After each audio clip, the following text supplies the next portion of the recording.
Look around you, man. You can find inspiration. You can find discouragement. It all depends on you. Perception is everything. Some people just hear another song. Some people hear the greatest. A nigga used to have no chill. Nowadays I bump side A. Traffic going bumper to bumper, stuck on the highway.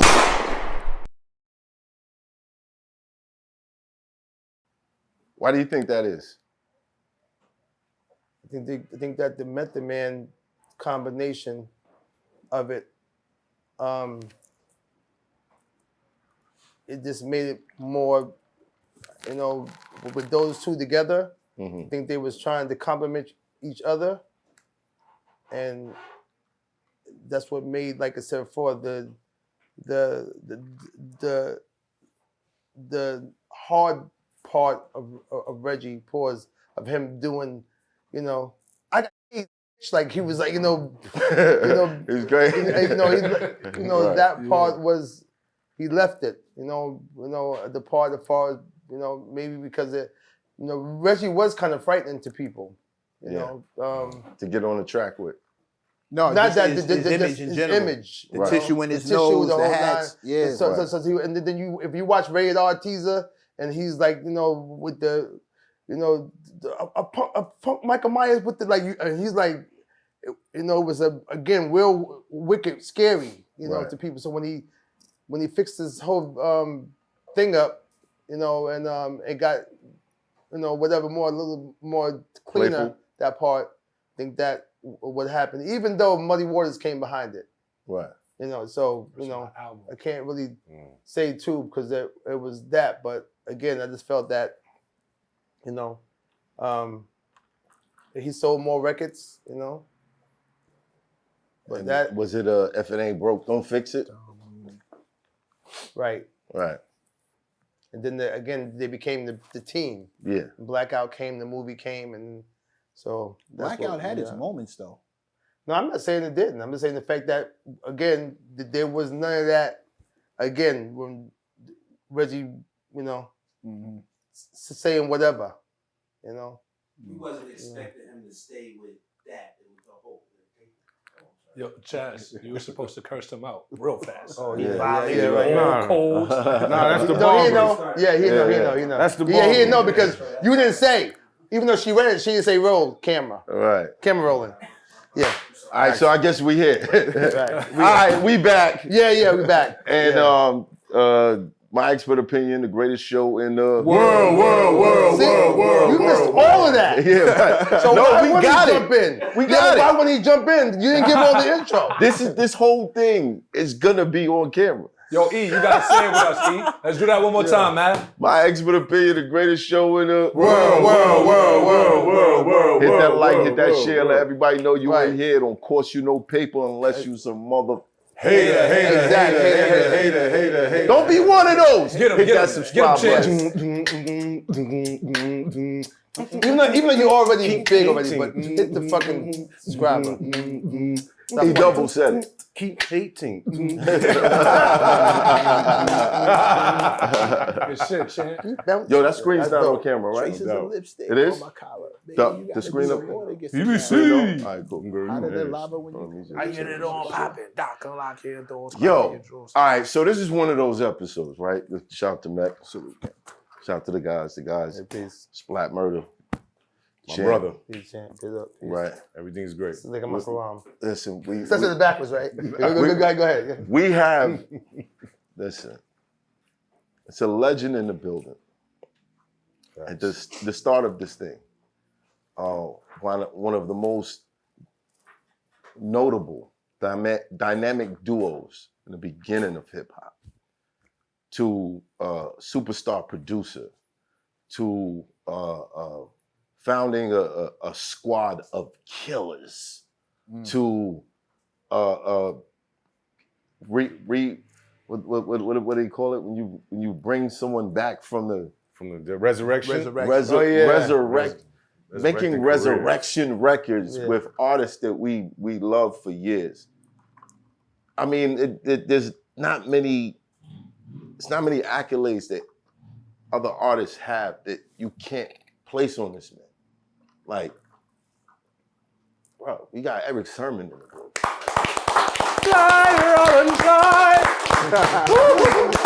Up to the sky. Word. You felt the sincerity in that? Believe it, like, and you, it couldn't come out. Yeah. That's, It's like that's deep. That's deep. Pause. I'm Yeah, looking at pause. him. I'm trying to help out. You was right. His eyes. He was I Now look, there. I I'm caught just it. waiting. I'm looking at Eric Yeah. and Gary. I'm chilling. You should have I said ain't it. gonna- No, He don't do that. now he's been in here. Pause. Dad. I guess you got us. Yo, You gotta stop. We got chill today. Because you don't want to make go every one sentence. You can't Yeah, do that that's because right. Yo, we won't be able to talk. See, The guest is telling you gotta Lose your stop. train of thought. since he's been here, right? He's been giving us stories upon stories upon stories, and we're like, yo, the cameras are not rolling. The cameras are not rolling. Like, this man has so much information to share. Hopefully we get. Yeah, let's go. We got it. Yeah, We let's got go. it. Let's We- go. we So were- what was the topic We of are discussion? never gonna get through his whole career in one episode. It's That's impossible. It's impossible. You've Gotta done have a too part much. two. You gotta have a You've Yeah, done you too gotta have a much. part. It's impossible for us to get through everything you've done Mm. and every accolade you have and every artist you've put on and every style that you've created and every crew that you've had an influence on Mm. and every remix that you've done Mm. and every story that you have Mm. attached to each one of them single things. Like, dude, we'll be here for a year trying to get through that with this Yeah, guy. let's get through what we're gonna get to. Go ahead, Yeah, Hoffa, you all got right. the question. You don't want to wanted me here. You go ask what you gonna ask. No, I want to continue the conversation that Okay. we was having. Did About you Redman. did you see Redman and Method Man coming together like that? Well, the whole thing was crazy because Def Jam had this thing called Month of the Man. For the Yeah, I man. remember that. Mhm. October. Yeah. Now, Redman's out, but Method Man is new with the Def Jam, Right. but he's from Wu-Tang Clan. Right. Like, his squad is big, but these niggas is huge. Worldwide. Right? So now Method Man signs to Def Jam, and the Month of the Man's going. So now he got Method Man from Wu-Tang Clan, and All I Need. He is already platinum, crazy with it, whatever. Mhm. Redman drops. There's a Dark Side. Now, to some people, it's a classic. To some, it's not. So now, Method Man and Redman with the Month of the Man, Homeboys is, beating them in people's eyes. Right. So they become cool. So we in Long Island in the studio, Dave, he's dead now. But it was so much smoke. I don't smoke, but you could barely see in the room. Right? Right. So I'm in there playing stuff, but I heard Natural Born Killers. If you hear the beat going doom doom doom doom doom, I'm playing the same bass line. Right. I'm using the kick and snare from Craig Matt Flavor in the ear, but so I can't get the same type of hardness that Dre's getting. Right. So my version comes out like that. Right. So for some reason we call it How High because they were smoking. So that was the hookup from that session. The How High. Right. Who, And of who course, hooked them up? You the brought Month of them Man. to the studio? No. Yeah, Def Jam did that. Def Jam did that. Okay. Yeah. Okay. Because for the show, they wanted to have a record for Oh, the documentary. documentary. Right. Right. And so we had a session, and that was the hookup of those two, and they became friends quickly, as you can see. Because then after the video was shot, that was it. Now you off to the races. Now Redman is Climbing. because How High is crazy. Now he gets to come back now, and Muddy Waters come back. Right. So now he's Now we're talking about an era where there were two versions right, to these songs. right. The original version. Right. I made that night. That was the session. That was Right. the There's a initial session. session. Yes. Mm-hmm. And you curated the other version. Yeah, because Leo called me and said that they was gonna shoot a video to the song. Right. I'm like, yo, hold up real quick. Because again, it was rhyming. To me, it was like it can be better than just rhyming. If you're gonna shoot a video to it, I just thought, again, it could have been a bigger record to me. Right. So I had the sample to that from the Crusaders that I liked the melody of a lot, whatever. Didn't have no drums to put to it at the time though, but Troy Hightower, the engineer, was mixing, somebody had did Fly Rubber and Fly over. Right. Just a coincidence. It's not, like, I didn't make this, like, it wasn't on purpose. Right. Happened to walk into this lab and he's mixing this record. So there's an acapella. You know acapella to that record. Right. But some group did it over. Sound just like the song. So I'm like, yo, Troy, who is that? Call him up, ask can I use that? He said, sure, I can. So I put it in the key of the song, and that was it. So I look like a genius, but it wasn't my first idea. Right. I had the beat, but not that idea. Right. You know, Dope. happened to be, you know, just to make a And it- classic record for me. And it hit Accidental perfect. classics. Yeah. That's It why was Red perfect. said the green-eyed bandit can't Can't stand it with more fruity or loops than that who can't stand bitch. Yeah. Ah, that shit give me goosebumps. You gotta love it. All right. Accidental, you're right. Those of us who dug the original more than the remix. Okay, Mecca, you got it, bro. Shit, man. Way worse. The fuck, man. He's in here rapping all the lyrics and shit. Shit's just Like, fire. yeah, no, that's I'm what's gonna be up. ashamed of that. Yeah, I'm Nah. just saying. It's not how that's gonna Respect. happen. Death Squad was Hit Squad was the first, if I'm not mistaken, correct me if I'm wrong, but you guys were the first crew that I was aware of that did it that way. The Juice Crew was the first Cool. crew. Okay, Mhm. there you Yeah. go. The Juice But Crew y'all was did the Juice Crew do records together, like No, albums? the Juice Crew did that one song. right? They were the first, but what we did was something different. Like when we was out, all four of us on the Billboard charts at the same time. Mm. Which is crazy. We was like, Unheard again, of. we had our own tour. Like after we went on tour with people, the first tour was Run DMC, EPMD, Public Enemy, Jerry Jeff and the Fresh Prince. Second tour was Big Daddy Kane, Slick Rick, EPMD, and Kane. Third tour was Hammer, EPMD, Vanilla Ice. He opened up. And He opened up. right, He had to throw that at in. the time. And at the time, he didn't have none. He was a dancer kind of with the record though. Right. How did y'all feel about him? Nah, it was. He was the opener. It was. We didn't know, whatever. But anyway, that didn't last because we had static with Hammer. You know, like I said, on the tour. Yeah, yeah. Well, what was the static over? Hammer had riders. You know, you come up with the riders. Yeah. So my dancer Fendi from Fort Rockaway would jump on the rider. Hammer didn't like that. He said, "Listen, tell your dancer stop jumping on the rider." So okay, now you asking me or how you telling me this? Right. You know where we from? We from this is the Apple. Right.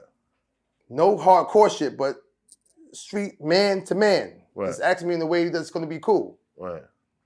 So he says, I said, funny man, Hammer said don't jump on the riders, man. Whatever like that. But for excitement, the dancer, Fendi, if you know him, he's really ill. So the momentum got him jump on the rider. Right. So that night, feeling the hype, you know, it was being arenas. He jumped on the speaker.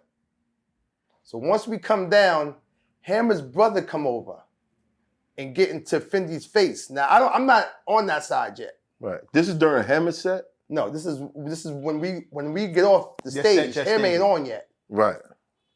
Hammer brother come over, and he talks to Fendi, but he's barking at him. Mhm. Parish comes, boom, busts Hammer's brother's face, glasses, everything off. Parish wasn't one of them people. Right.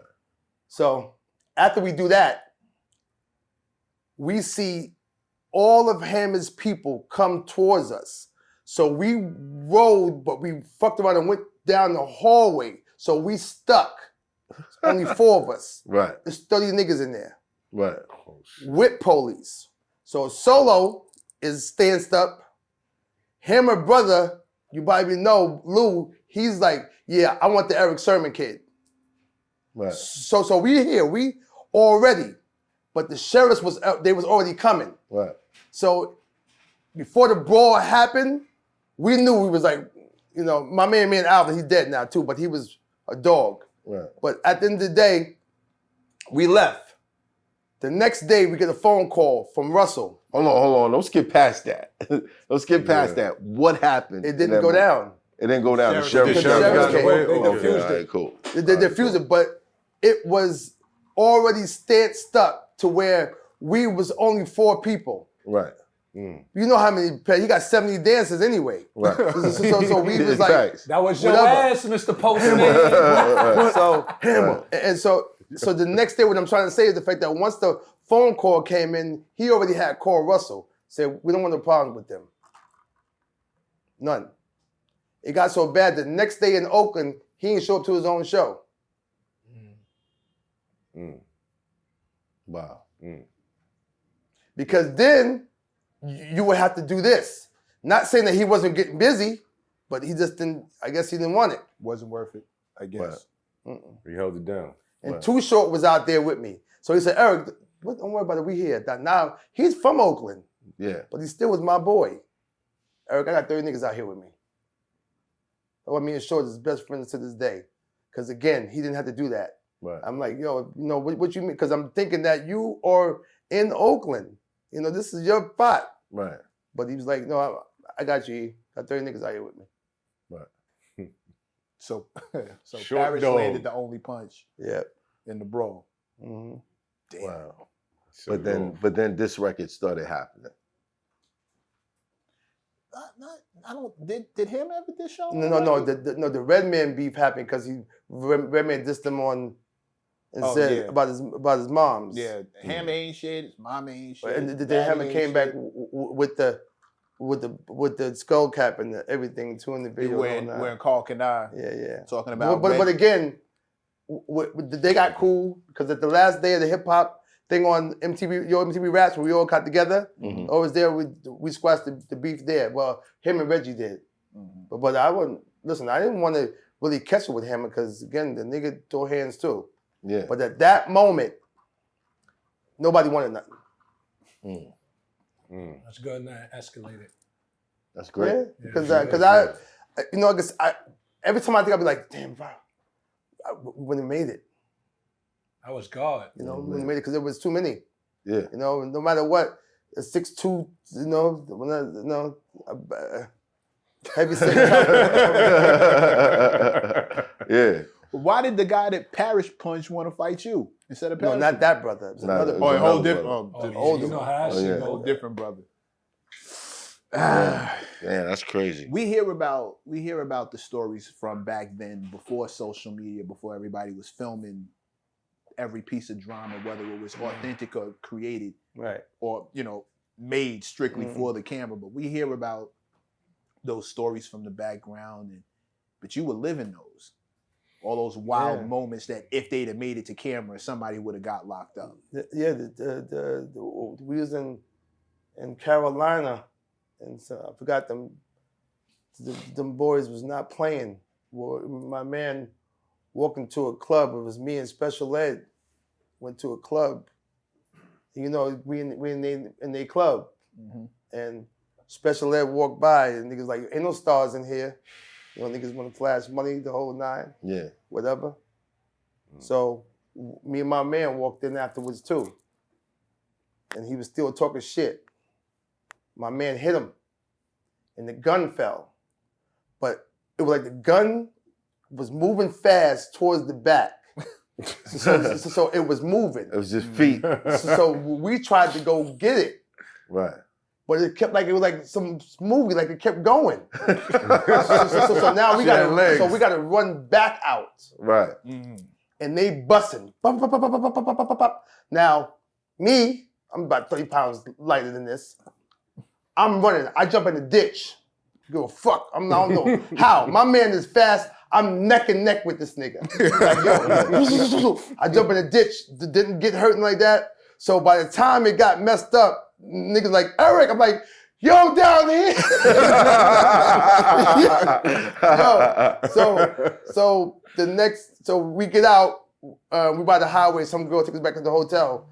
Big Daddy Kane comes, he had this dude named Terminator with him from Brooklyn.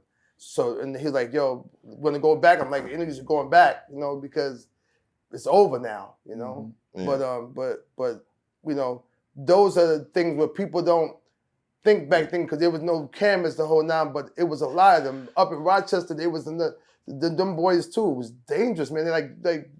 They was just niggas that had money. And so what you rap? You know, don't forget it was dealers first. Then rappers came second. Right. So now we done took over. Right. You know, rappers that came and took over what they got. They cars, their jewelry, their girls, the whole nine. Right. So niggas didn't like it. It was always a street nigga. Always. Problems. Get out of there. I mean, one time we in Ohio, 12 Detroit niggas come to Ohio Stadium. I got Jalen Rose with me. I'm the only one with a pistol, right? So now, LL Cool J tour. So I'm like, what's going on? So a nigga take my jacket, my Hit Squad jacket.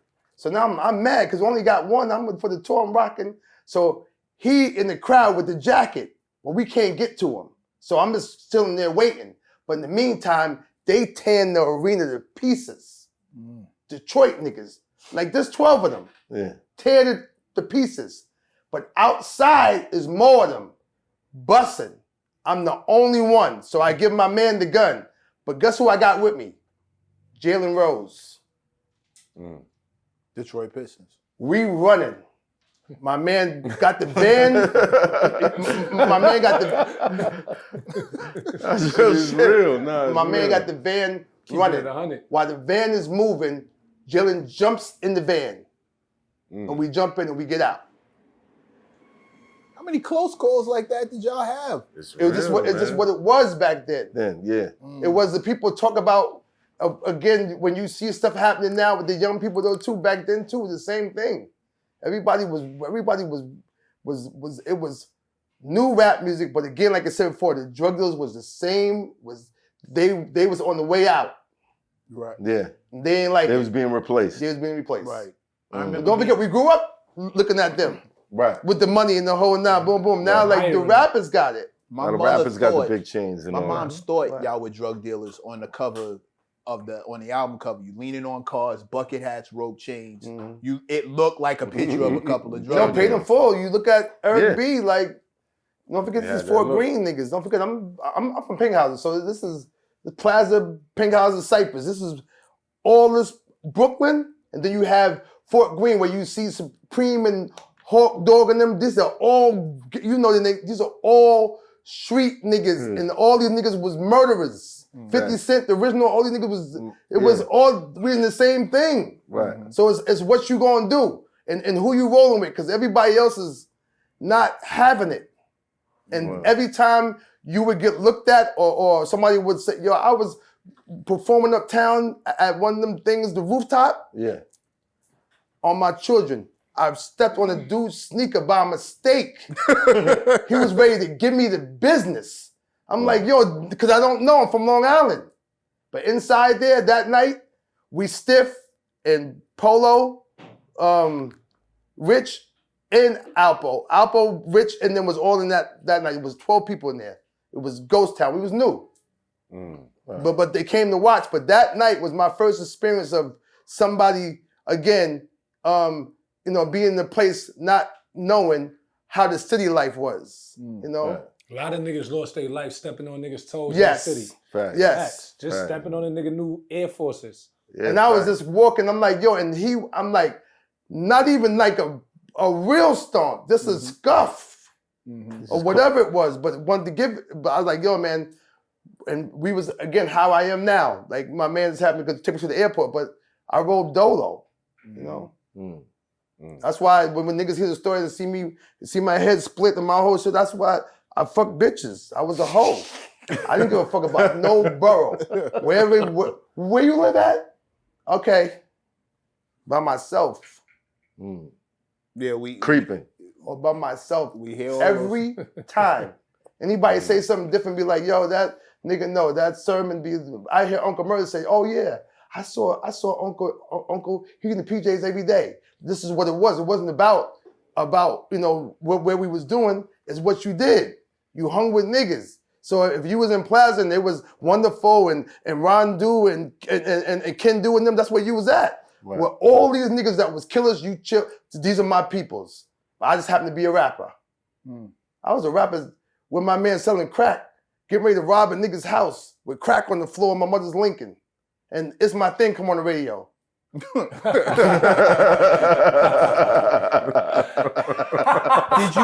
Did you? Yo, we laughing, but it's not really it's funny. crazy. It's Like, real. But it's the reality of It's it. real. Yeah. Song on the radio, crack on the floor, your man about to pull a Rob heist. Because the man owed him money and I'm stupid. So I put the mask on too. Nah, man. How old was you at that time? 18. Oh, all right. Yo, 18. that's not stupid. That's That's young nigga shit. Yeah, It's young nigga shit. Yeah, facts. Yeah. You just And doing- peer pressure. Because again, this is what he wanted to do. So I didn't want to look soft. Yeah, it's my man, so I'm gonna ride out with him. Where's Parish in all this? Paris didn't hang with me. Yeah, Paris was in college first. So he had a whole nother life at college. And that was my friend, but we had different friends that we hung out with. He was with his friends, I was with mine. How did y'all even meet? Start from the beginning. Yeah, should Yeah. we start from the beginning? How did you and Parish meet? My mother's house was rat infested. So the landlord wouldn't control it the whole nine. So we moved to my grandmother's crib and Paris was on the next block. So I met him on the bus and he snapped on me. He was like, yo, don't laugh. So I had the Latiga shirt and the right Lees, but my Pumas was Invaders and not baskets. They didn't have holes in them. You had the bootleg joints. They cost $36.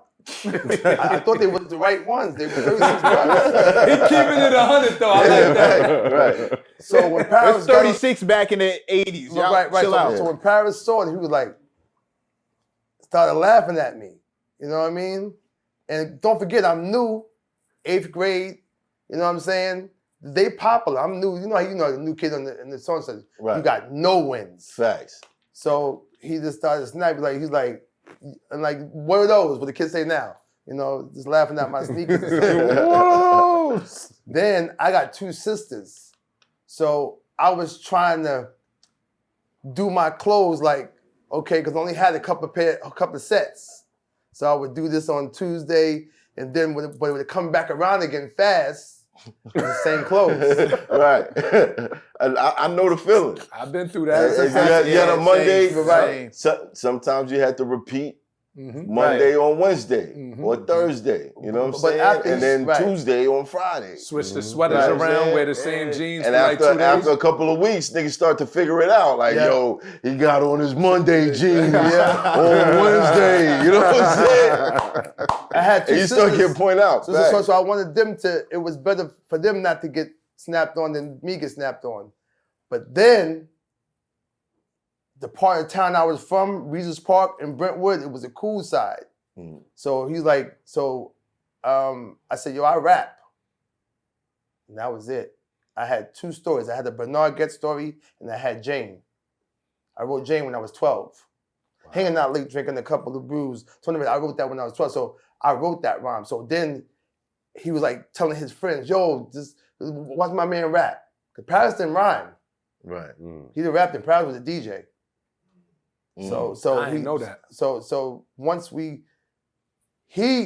was at You wrote Jane when you was 12. 12. This was like, Red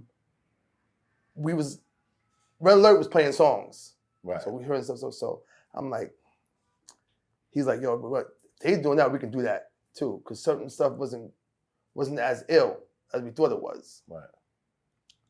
All of a sudden, at my grandma's house, Craig Mack was my friend. Craig Mack, mother would drop Craig Mack off to the crib, and me and Craig would sit on the weekends and listen to new music. Rest in peace. So we heard Rest in peace. Public Enemy first. Right. Then the next day, some dude named Rock Wind, who was Rock Hen. We thought his name was Rock Wind. Rock Wind. I came in the door, lost my mind. Yeah. And next week, Cram to Understand came out. MC Light. MC Light. Yeah. And then, Yes, yo, and To the Right. Nobody beats the biz. Yo. I was like, yo, this is insane. So that was my Rockin' changed my whole perspective because they said, because my DJ was like, yo, Eric, somebody rhymes so like you do. His name is Rock Wind. So, you know, so me having a lisp, I had to rhyme slow anyway. So Nick Nat, Patty Whack, give a dog a bone there, yo, to make it slow possible because the lips was heavy. Right. So once Parish, not gonna post thing, yo, but Parish was like, yo, we can make a record. So he was the one that said, yo, we can make a song. Cause Parish was in another group before mine. He's in the Rock Squad. Go look it up. His brother in K Solo was a group. That's how we met Kevin. He knew Kevin already. The Rock Squad was a group. It was Parish's brother, Solo, and Parish was a DJ. Oh shit! Wow. So he knew about what studio to go to. She's like, my brother got a studio named Charlie Murata. We can go to make a record over there too. $35 an hour, $30 an hour, whatever. So, you know, we used to go in there and make, so we take what we had from the house. So we had the 7 Minutes of Funk, is my thing. And then it was a Lindrum in there. And the Lindrum is what you were accustomed with. You could tell that was the only sound. It was a sound that was made. So we used that. And we made those 2 singles. Then we built a 68 Camaro. We built the car from scratch. Like the car was built up. So we stripped the top How old off. are you? 17. And this is why you need to get your kids off those iPads and out of their phone and have them go do some shit. This is what 17-year-olds were doing. They're already thinking about a career. We're going to save money. We're going to go to the studio. We're going to build this car. Like, Man, you know what I'm saying? Like, think about this shit. What is your kid doing right now? And that was the Come car on, back man. then. That's crazy. 68 Camaro. And we stripped it, put a new engine in it. Then we went to Earl Shives. Y'all know about that. You're too young about that. Earl Shives was $99. Paint the whole car, go right through, whole car painted, whatever, boom, done. Right. So we had no AC, but we burned up. But we looked at the back of the album covers that had the addresses back then. Yeah. So then we went to Manhattan and we parked. No GPS. No, nothing of that. We went to 3 labels. Just letting y'all know. We went to 3 labels and we went to Fresh Records. And we met Virgil Sims. And then that was our 3rd one we went to. We got Sony didn't open the door. Fucking one of the other labels didn't open the door, talk to us. But we found Fresh Records, which is, you know, Sleeping Bag Records. And they had Joyce Sims and Just Ice was on there. LaToya was already smoking. So we went there, and then Virgil met the owner, and so I'm still 17, Parish is 18. So we signed for $1,500. That day. $750 a piece that day. No, the next couple of days. Right. So they took advantage of us as kids. But $750 to me, shit. I went to Marshall's. Make sure you get the right sneakers. Keep it real like that, though. You know what I'm saying? Make sure you get the right I bought my kicks. mom some groceries. But again, we didn't know. We just wanted to be on the radio, you know? Right. So that's the whole thing. So that was something that, you know. This was an album deal or a single deal? They signed us. The singles just came out first. You're a customer, It's My Thing came out first. Right. And then Chuck Chillout had called. He was the DJ at the time. Said, yo, I want you to perform at the Stardust Ballroom in the Bronx. Another shit too. Now I go to Marshall's, like I bought the Coq Sportif sweatsuit. Crazy. So we all, you know, me and Parish, because Run DMC, we learned to dress like twins together. Right. So we go there that night. It was Super Lover, C Casanova, Public Enemy. Biz brings out Big Daddy Kane for rhyming with Kane, you know. Right. Well, it's the Kane in the flesh. So we sit there, we stiff as a board of pause, like this, and this rocking, and we not, like, no movement. We don't know nothing yet. We're too young to know. Right. So, but we rocking everybody. Don't forget, they Super Level C's, Through the James is on fire. And they rocking before us, and we come on afterwards. But when we go outside, your customers playing. It's My Thing playing, and everybody's cars is EPMD. So we kind of knew that, you know, that maybe we had something, you know, that we was and why Chuck called us. Right. But again, being in the Bronx, it was like a whole new world coming from Long Island. We come across to the city, like, it's like, yo, this is crazy because it's all black people. Right. My first time at the Apollo, though, I had a Samurai Suzuki. And I sat in front of the Apollo for Suzuki all night. Samurai. And I called home, I said, Ma, there's black people everywhere. Because we in a mixed place, white, black, and Puerto Ricans. Right. But I never seen that many black people Just in one spot. right. Everywhere. And I just sat in front of the Apollo in the car, across from it, on my kids. Just sat there for hours, just watching everybody just talking and the whole night. I was stunned. Right. And that's what got me in the city. Right. And doing with all the other shit that was happening. Right. Wow. Go ahead. Go ahead. Nah, Mac.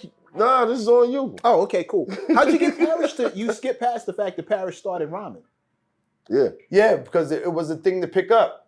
Like he whatever he knew about, what was going on. So he picked it up. It just was like something that he picked up easily. Did you help? Go. No. Don't forget, Parish was the one that everybody was talking about. Me, I was the one with the lisp, but the rhyming one, damn, I'm touching it. It was Parish. He became that quickly, So, but So you were rapping before you were making beats. Right.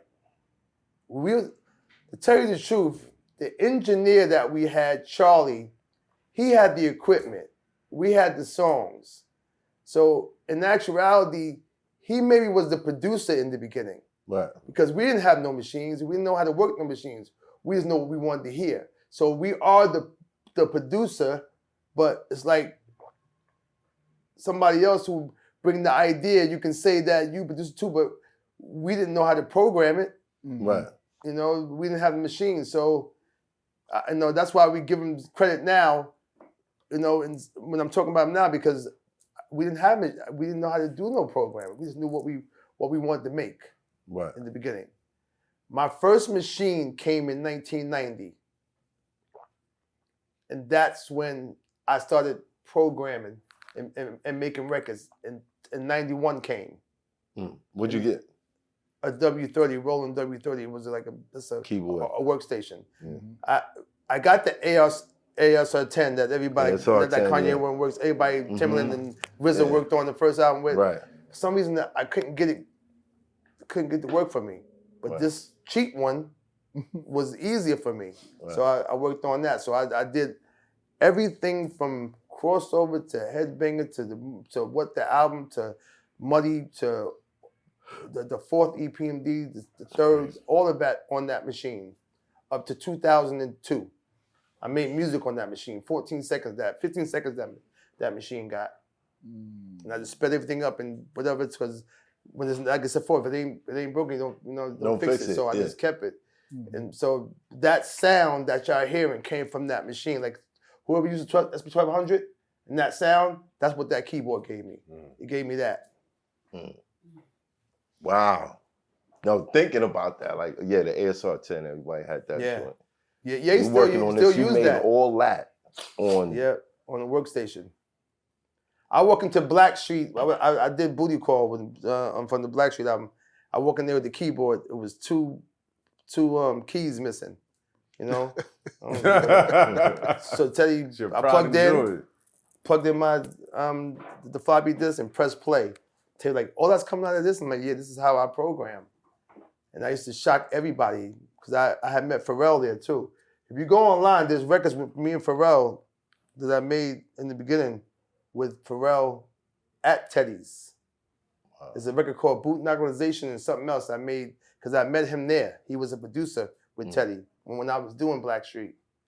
But he's another thing too. Like he was like, yo, that's your board? I'm like, yeah. I'm like, yo, this is how I program. I program on this, what I learned on. So I was able to make it work. How you see Pete Rock doing them great big remixes with this 15 seconds. That's how this board was too. You and Pete were like neck and neck for a second when it came to those remixes. But Pete Rock got records. I got records with him too that he got exclusive with me and him. When I used to go to the basement at Heavy D's house in Mount Vernon, that was my boy. for a minute. You just dropped these names of like legendary, iconic ass artists. This was the time. In that The era. time. Like, did you know that? I mean, we all talk about the competition aspect that existed in that era. Yeah. See, Like, But the way it's battle funny rap that- is, you can listen, man. We used to call it biting. Like what they doing now, doing the same shit. Like, oh, this is what you doing now. Oh, Hoff made that. I can make that record too. That's what you see doing. We didn't have that. Yeah. That means every last person you heard, you knew who they was. That was Kane, that was Rod, that was PE, that was Dilla, that was Tribe, that was Chicane, that was Rick, that was what everybody won. You couldn't mistake anybody. Everybody won. So I don't understand, why do you have to do what people are doing? You can win by yourself. Nah, but it's the business model. I know, the I know, labels. I know. you understand. You know Yeah. exactly why they're doing it the way they do. But everybody was like, you knew. And Chris was out there barking, what you been making this up for KRS? And that fucking, the Cypher speaking. I'm like, God damn. How the, and then you rock him over here, and you Coogee rap over here. So me and P, so don't forget, we're late. So we got to watch everybody come. We late in 88, November. So all my colleagues came before me. Right. So I got to watch before I made one rhyme or beat, watching everybody come before me.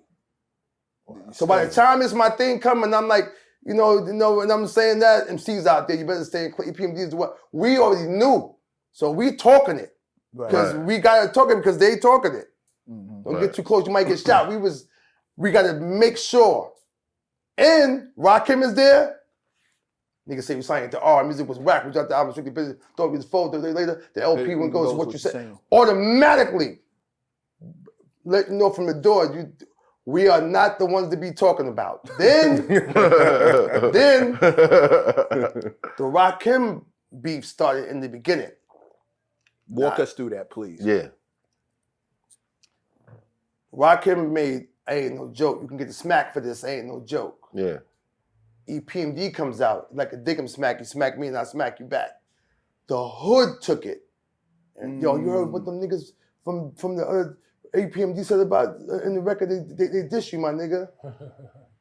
So that's where it was real problems. I'm at Bert Padel's, my accounting office. So niggas, Bert Padell just had all the rappers. Everybody. Right. So they call me upstairs. My mother died 5 months ago. To my mom's. They call me upstairs. It's Preem, Sorry to hear that. Eric B, Ant Live is dead, Eric B brother, and Rakim. I told this girl that I wasn't I didn't feel Rakim's last album. I didn't know the girl, she went and told him. I ain't no joke. This was the second or third album. Right. Rakim is in there. He's the God. You know what I mean? This is who I'm rhyming because of this nigga. Right. Why'd you tell her that you didn't like his album? I was just being honest, like how you be honest, whatever. Even though it still was ill, it still wasn't better than the one before it. Right. So you were saying it was whack. Drake and Joe Budden situation. Right. Okay. So what I said too, but it's still my. So he's why I rap anyway. But anyway, I get into this room. He's standing there. This word was never existed. To y'all, it might be existed, but to me, it was new. Yo, nigga, stressing me. Never heard stressing me. That shit was new. That was a new word. You stressing me was not in the vocabulary of niggas back there in 91.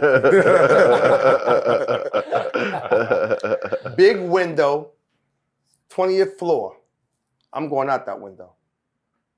I could see it. I saw me going out the window. Wait, like you jumping out or them throwing you? No, out? they throwing him out. Parish knocks on the door and say, yo, Eric, Bert want to see us. Don't know how he knew us in that room. Because the vibe was already messed up. I tell Rod to this day, we laugh. Because once me and P broke up, he broke up with Eric.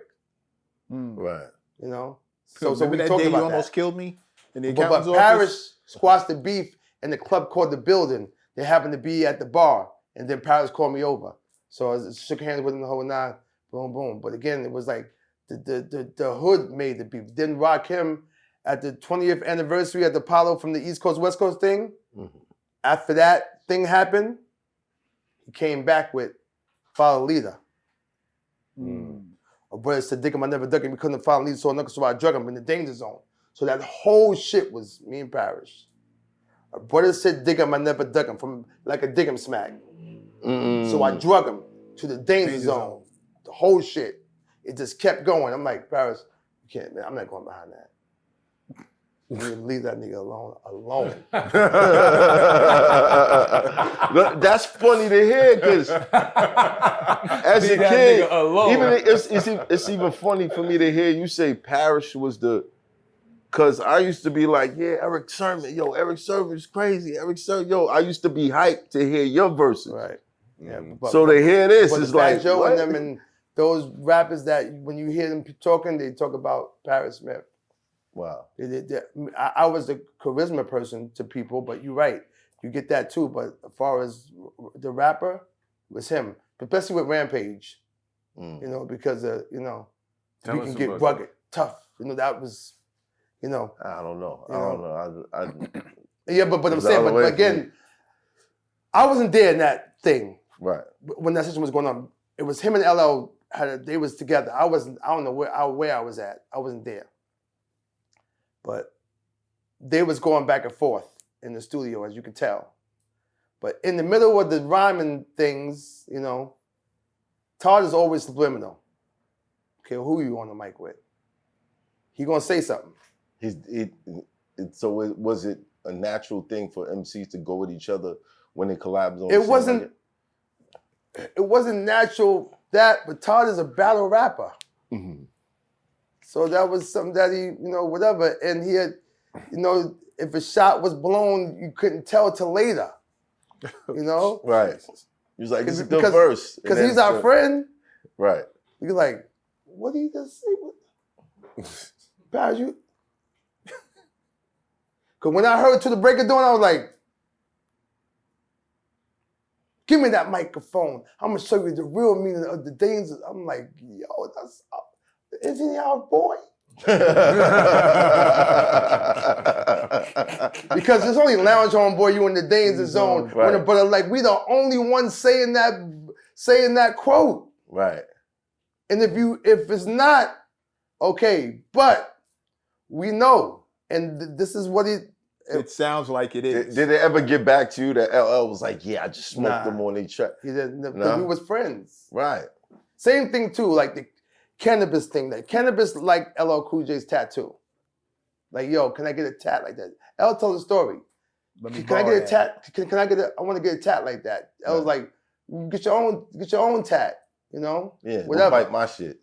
Right. But that wasn't enough. That wasn't enough. Right. That was crazy. So let's get back to that tat on my arm. I love to hear tyrant LL Cool J stories. I love it. Yeah. But again, he's just a natural battle rapper. Right. Like I said before, like, don't forget, LL, he's the one that made the GOAT. We never heard that before. We heard from Muhammad Ali, but as far as the music business right now, he coined that. Right. So you gotta give it to him. Wait, time out. Back to what you were saying as far as like the competition thing being the mainstay at that time, like a part of the culture. It wasn't just with rappers who came into the game battle rapping, because you just said like 3 different situations where you was getting shot at on records, you and Parish, and y'all responded. Yeah. It wasn't what you said like battle rap though. It was just like people in people's ears always cruise. The rappers don't do it. The crews do it. The After you keep the crews sit in your around ear, and make this shit up. The crews make it. So whoever was in the R's ear was saying, yo, them niggas says like a dig 'em smack, they smack you back, nigga. Like, you know, and of course, as an MC, what you gonna do? You coming. Right. My brother said, dig 'em, I never duck 'em, I couldn't find. Like, he coming. So, and then I'm like, yo, this nigga who I love, who's 2 towns away. There's Brentwood, there's Bayshore, and then there's Wyandanch. He's right here. I'm from, like I said, from my family's from. They hung out with my mother knows his moms and his father and his brothers. Right. So whatever. And my boy, too, what was his best friend. Matter of fact, when Eric B came to Wyandanch to find a rapper for his compilation album, it was 2 rappers that was there in Wyandanch, Freddie Fox and Rakim. He went to Freddie Fox's house first. Freddie wasn't home. Oh, shit. Oh, shit. Went to Rakim's house second. And that's how Rakim met Eric, from my boy who died. Wow. He was fucking this girl in Wyandanch. It's crazy. We never really heard when it got to him, because Freddie was ill too at the time, Yeah. So 35. but the fact that Freddie wasn't home. Wow. People really said y'all sounded like Rakim? Because the flow, the slow flow, not the lyrical time, the far as the flow of my melody and your customer. Turn the bass, take up my melody. Now it's the God and the name is the R, A-K-I-M. So it's like the cadence. It's the Nick, Patty Whack, give a dog a bone. And the case of the slow flow. Yeah. That's what it was. It was that slow flow part. Wow. People around town talking this and that, how we sound like the R and our music is whack. Right. Dropped the album Strictly Business and you thought it was bold. 30 days later, the LP went Because don't gold. forget, you got Strictly Business blew up so big pause that the fact that, okay, that was a fluke. That was good freshman, whatever. Can they do it again? And then, but listen, I'm telling you, shit got shaky on the second album. We was in there, nothing was coming. Pause, nothing was. I couldn't. It was like I was like, oh shit, this is like nothing was working. Writer's block. I was in London 3 months before that. Right. A DJ was playing Soul to Soul, a record called Fair Play. Can that be bad? But then boom, pat, boom, boom, pat, boom, boom. I'm like, yo, can I get that? He gave me a dub plate. So once shit got thick, I'm like, yo, P, I'm gonna go home and get that record I got from London. So once the loop came on, then Parliament, boom, boom, boom, boom, boom, boom. And then Ohio players, bing, bing, bing, bing, and da da da. Curtains. But that's when stuff started coming like a fall but in the beginning, you can ask Parish, he tell you to his face. We was blank. Was it from the pressure or just? Nah, we just nothing was coming. Writer's block. But you did feel the pressure of like. We didn't know about no pressure. We were too young for that. We learned about sophomore jinx stuff like later on in life. Yeah. Like we was just trying to go on there. We still was broke. It didn't matter. It still was. Oh yeah, because it was you signed a terrible deal that first deal. Yeah, but even with the Run DMC tour, we still was being on the tour with them because we rolled on their bus. We didn't have money for our own bus, so we slept on the bottom bunk. So they know that we feeling every bump, the whole. But we still happy. Right. But the fact that probably made a couple $1,000s a night. It wasn't like we was in there really having wasn't like that. And nothing from the record sales, nothing. Nah, hell no. That's why we got bought by Russell. Well, Russell paid $1 million to get us 1.6 to get us out of Steven Bad Records with the Def Jam in '91. Rush Management. No, Def Jam. Def Jam. I was on Rush Management in the beginning. Then we left them. We left Rush Management early, and they had everybody. Why you let? Why y'all? It just wasn't. It wasn't because we had once Hit Squad started, we didn't need nobody because we was already like winning.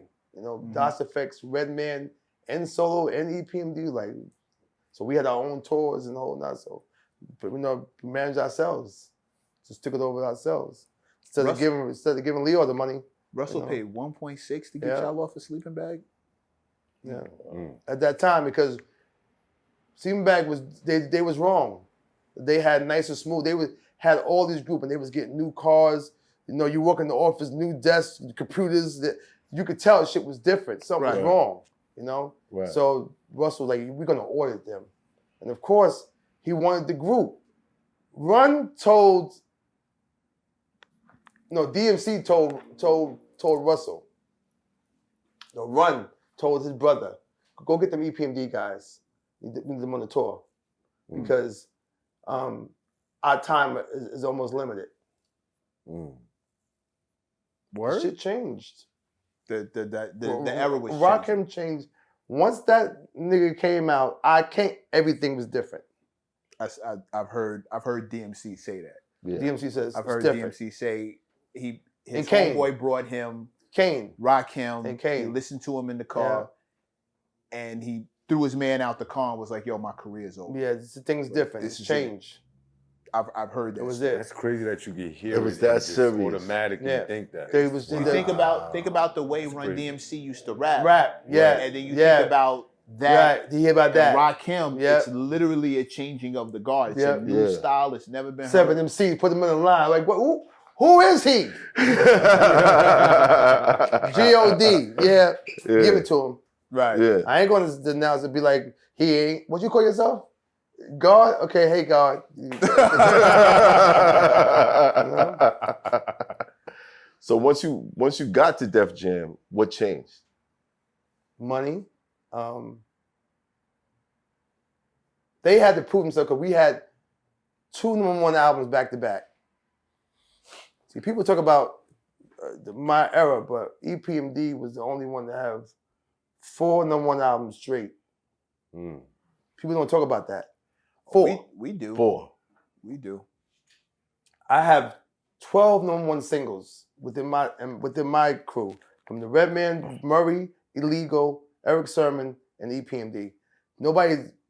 There's no talking because there's not like it used to be. We didn't have no social media or have all this stuff that people talk about. But me, and they talk about what I was doing as much R&B as I was doing rap. I was already doing Josie. I was already doing Mary.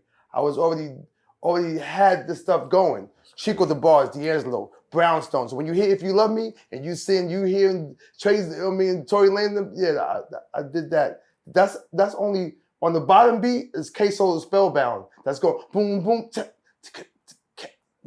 Did he get that from DMX though? What? Spellbound.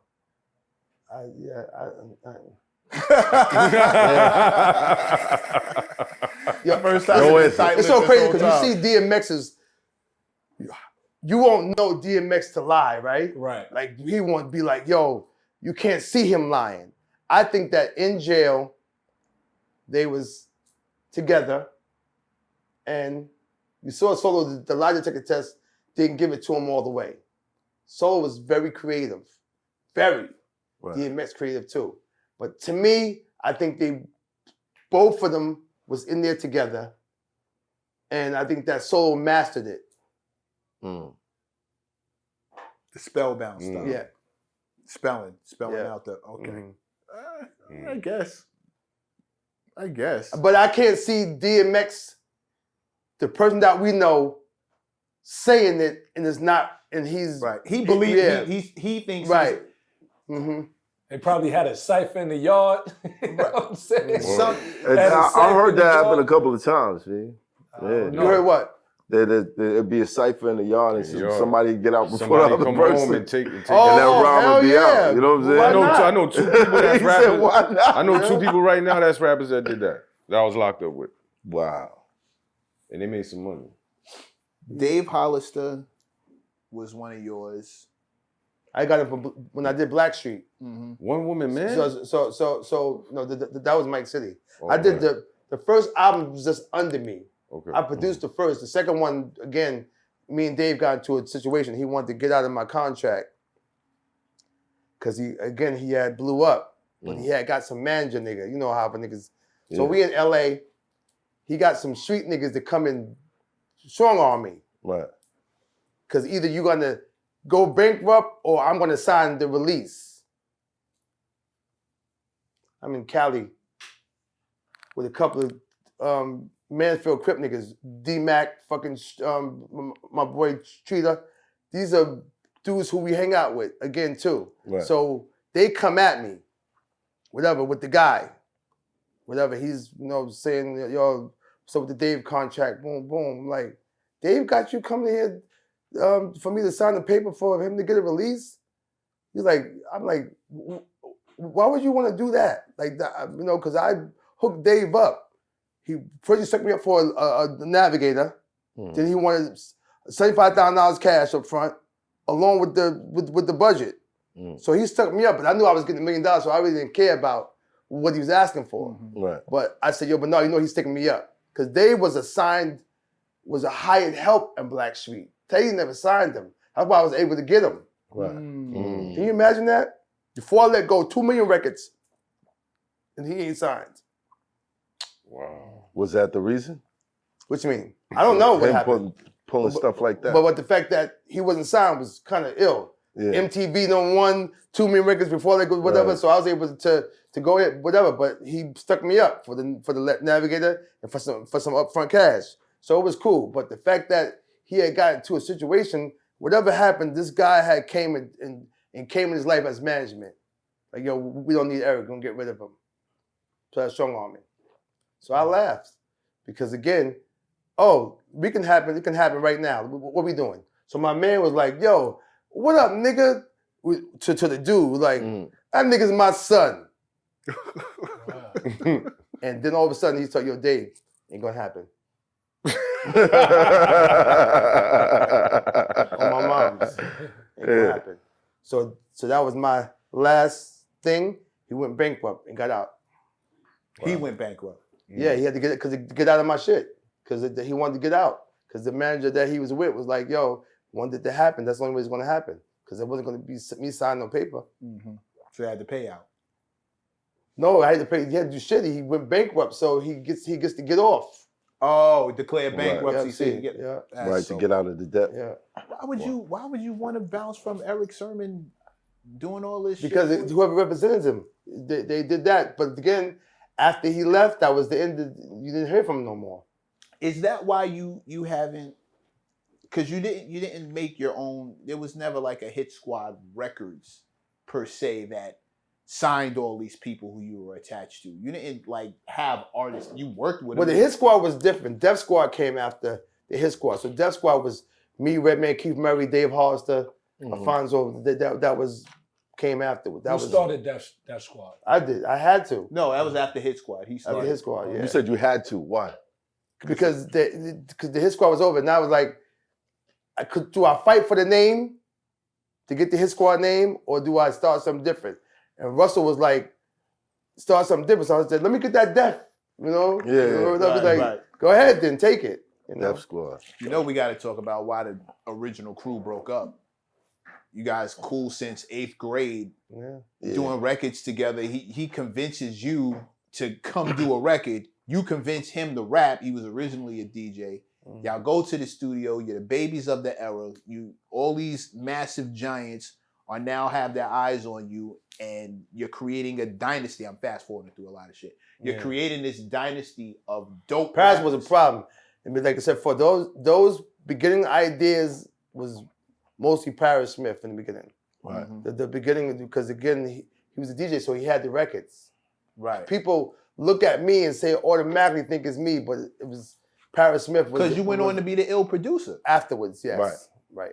But nobody saw it. He didn't do that. You did that. Right. The remix God, everybody comes. Well, I'm saying I want people to know too, and that Parish Smith in the beginning, strictly business. You know, that's mostly his brainchild. Exactly. Right. As far as the records that, because he was a DJ, he had them. His father had the more bounce zap tape, you know. Yeah, so whatever. And then the break beats, he had the break beats. So It's My Thing break beats and whatever. And then we found the Eric Clapton version of Shot the Sheriff inside the label. They had records inside there. We picked that up and had that. That was crazy. So again, and then you're a customer. Again, we didn't program nothing. What we had ideas of what we wanted to make. So go with what you going to say again. No, just His Squad. You were saying why His Squad? Yeah, no, we were actually getting the why these guys split up. That's what I said. Right. Yeah. But we're gonna take a 5-minute break, bro.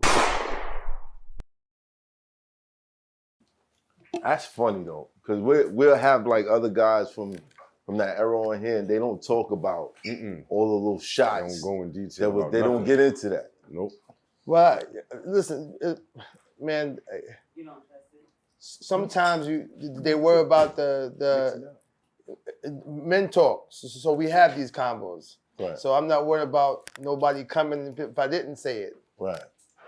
You know, like this is what That's crazy. you know, if you old and you still mad or you want to come and like, yo, that's I wouldn't do it. You know, at this age, you know. Right. So put it out there, you know. You stressing me. Some of them is like too, you know, probably embarrassed and probably don't, you know, bring something up because somebody got played or whatever like that. Right. You know, I got robbed in Staten Island. You know. How'd that happen? So you know, this story is the wickedest story ever. Let's go. Yo, There we come go. on, next, sit down. We don't need to sit there. Listen, I'm listening. All right, cool. Yeah, you Crank doing up one of the my band. numbers. All right. So what happened? Because this is running, right? Okay. Yeah, crank up the band. So me and my man go check out this girl. I was over there in Staten Island before. I was in Brightwater, something like that, something whatever. But I wasn't in another part. I was still ghetto. Right. So I go back. I go home, half dressed up, got a button down shirt on, the whole nine. I got on some jewelry. I got a big a world ring on with some bracelets, little nugget watch. You know, because it's 89. Right. So I go to there with my man, Bernard. We go to the building. So, but outside, the nigga from the Foursome D's is outside. It's his birthday, Shit. right? Right. And he's with his people. They celebrate. Right, people, they outside, so whatever. Right. No, he ain't celebrating yet. So we just sitting there talking. I don't know which one it was. I know one of his face. I always mess up the name when I wrote the name down because I got a record called How I Got Robbed in Staten Island. I got them. That's real though. So when I'm talking to him, he's like, "Yo, man, this is my birthday. I'm gonna go get some champagne. You want to drink with me?" I'm like, "Nah, I'm cool. I'm gonna go upstairs to see this chick real quick." So again, me doing what I do, whatever. So now in the corner, I see a nigga with an old lady mask on, with like gray hair, but I'm not focused on it like that. I just see him in the building, like open the door and do that and close it. But you're not thinking about nobody robbing you till afterwards. Right. So I get inside the building now. I'm gonna walk up the stairs because there's only one. There's no elevator. So I'm opening the door to walk up. The nigga got the gun in my man's stomach. Yo, get back down here. I'm gonna shoot him. You wanna turn back around? So I turn back around. My man's screaming, yo, Eric, come back. Right. So he got the gun in the stomach. He said, take off your shit. So now I'm shocked, like, and mad too, like, nah, this can't be happening. So I'm not moving. So he snatch it, chain, snatch it. I got $1,000 in my pocket, but I guess he can't see it. Took off the ring, but this is him doing it. You know, whatever, with the one hand. Right. Because again, he got the gun in my man's stomach. So he's doing this. He's like, yeah, and give me that Benzie box too. So now you know I'm angry because I got to ride all the way home to Long Island with no radio. Damn. Busy box. So now, once he gets what he gets, he shoots the gun in the air. Pow! I walk outside. He's like, yo, what happened? So how you know something happened? They already had set me up already. So now they set me up. So now Paris gets the call from his man. Yo, your man just got robbed. So now I'm embarrassed. I'm like, what? Nobody robbed me. So now, you know, I'm like, holy shit. So now my ego's fucked up. Right. I go to Pink House, get my cousin. I go to Fort Greene, go get Hawk and Dog. We going, I got my 300E, the Benz. Yeah. I go to the Staten Island the next day to a club, random club, hop, park the car, go inside the club, waiting. We don't know if the guy in there or not. But something gonna happen tonight. Right. So I go to the club, wait for the club to be over. I pull the car up front, we pop the trunk. Niggas is already screaming, no, no, no! Pick up the trunk, pull out guns, stop busting. Club, whatever, we didn't want to hit nobody, but we still making a statement. And it worked. Because The next day I came back, whatever, on the road, MC Light said, I heard what happened in Staten Island. So got around. Then when I saw Raekwon and them, I'm like, yo, I hope it wasn't y'all that did that. He's like, nah, man, we from Park Hill, because I had met them way earlier.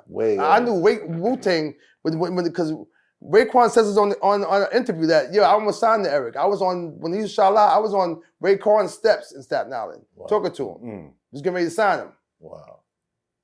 But again, I wasn't on that side. I was on that side, but they heard about it, that I got robbed. Wow. I was just saying, if y'all know about that getting robbed, somebody gotta tell me something. If y'all knew, but we was on that side, whatever. So, but that guy ended up not making it. Not for me though, but he didn't make it, I heard. Wow. That's crazy. And you made a record about it. Yes. I got robbed. No. I tell the whole story though, too, on the record. Which album was this? No, I didn't do it yet. No, which album were you on? Oh, the second album. Unfinished Business, second album. So you on this uber successful ass album, tours, and you still running around the projects in Staten Island. I don't know their projects. I don't know about that. I know there's a bitch in there. You don't see the buildings. Did Shorty have something to do with it? I doubt it. Doubt it. I doubt she knew about that. I just think that they knew I was there before. Did you go back upstairs and handle your business? No. The mood is let this stress out. I got because now, again, the Benzie box thing got me. The money, the joy wasn't there. It was like riding all the way from Staten Island to Long Island, an hour or something with no music. Wait, you had your busy box with you? You got to leave it in the car? No, you. No, back in the day, you used to take them shits out. Keep it I going. didn't know that. Yeah. Keep you from getting your car broken into, get robbed. And they snatch your shit. That was a big Gotta thing. get back to the breakup. Systems. Breakup No, situation. we about to, because all these scenarios that you run down when you in trouble, your first thought is to hit Parish. Parish is like your guy. And then but I never hit him. We just be together. I never Yeah, but no, even in the situations that you in, he's known to get hands and get busy. That's your guy. But y'all ended up breaking up. I didn't believe that. When I heard it, I thought it was a rumor. I didn't want to believe nothing. And the internet wasn't out then, so it was all radio and hearsay, and I heard this, or I heard it happen like this. Well, again, that Beef thing came out. So Beef told the story about the whole thing that went down, as far as they said too. And Parish was my best friend. So at the end of the day, what he said that, what was said, it just wasn't me. Again, I wouldn't have to do that to go and pull a robbery on my partner. Explain the whole thing, please. Yeah, somebody went to his house, but my family was there too. So they tied up people and this and that, whatever like that. But some guys said that I did it. I set it up, paid money, and I had 3 signed statements on me, so they had to come and get me.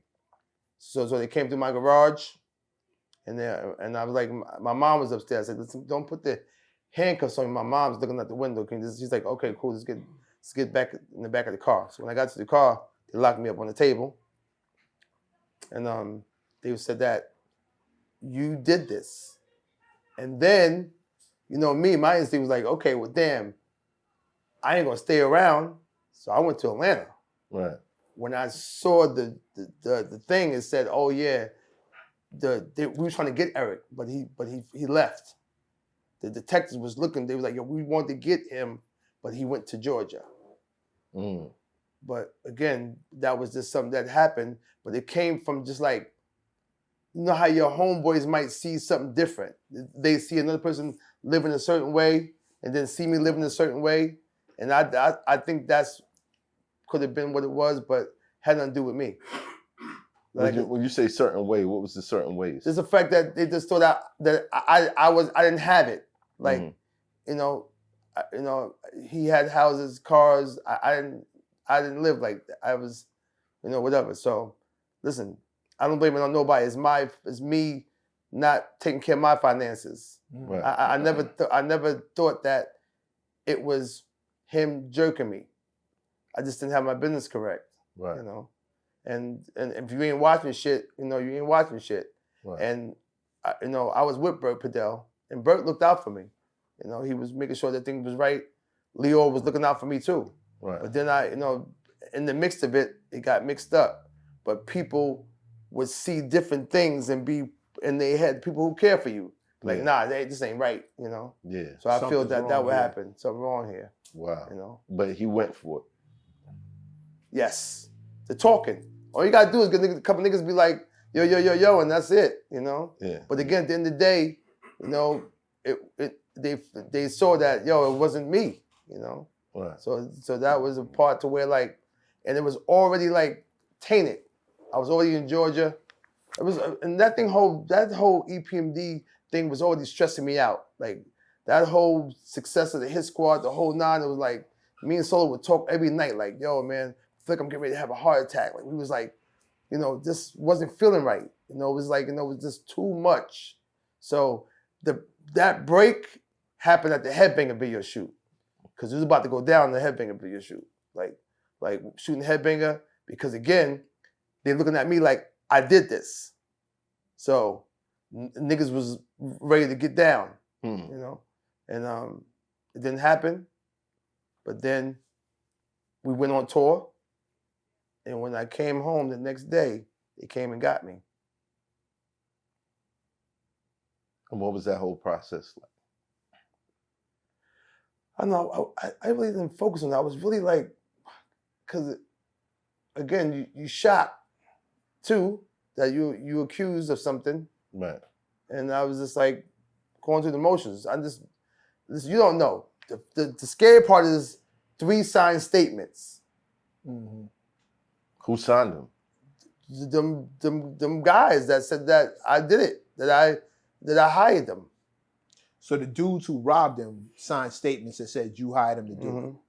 Yeah. And they broke into Parish's house, took whatever, and then came back. And then after that, with this in the air, you guys go shoot a video? No. Yeah, walk me through the timeline because I think this was at the video shoot because it was still the investigation was still going on. Right. Okay. The video shoot. So basically, they was trying to involve you so that they could get less time. Whatever it was, probably that because they got caught. Yes. There was a situation when one of my homeboys was in the store. When these guys came in to rob the store, they let him leave. But on the way out, I guess the police saw the shit playing out and they grabbed him. And then they went through the bookings. By the time he got to hearing, the other 3 dudes were saying he was a part of it. That's wicked. And he wasn't. That's wow. Wrong place, wrong time. Yeah, he spent like a year in jail because of this shit. The ill part about the whole thing is the fact that Paris is so ill. Paris was at my house. He said, Eric, some blue car keep coming by your thing. That was he already saw. It was the same car at the crib. So it could have been me too. Because my house got shot up 8 months before that. And where Redman Room was, if he was still DJing, cutting that day, he would have hit him. Because the bullets that was coming through the bathroom, coming through the front part of the living room and coming through the window, whatever, from my crib, I wasn't home. But I don't know. What is your house getting shot up I don't know. I don't know what happened. Nobody, I still don't know to this day what was the problem. These chicks that you was going That's to see. what I was about to say.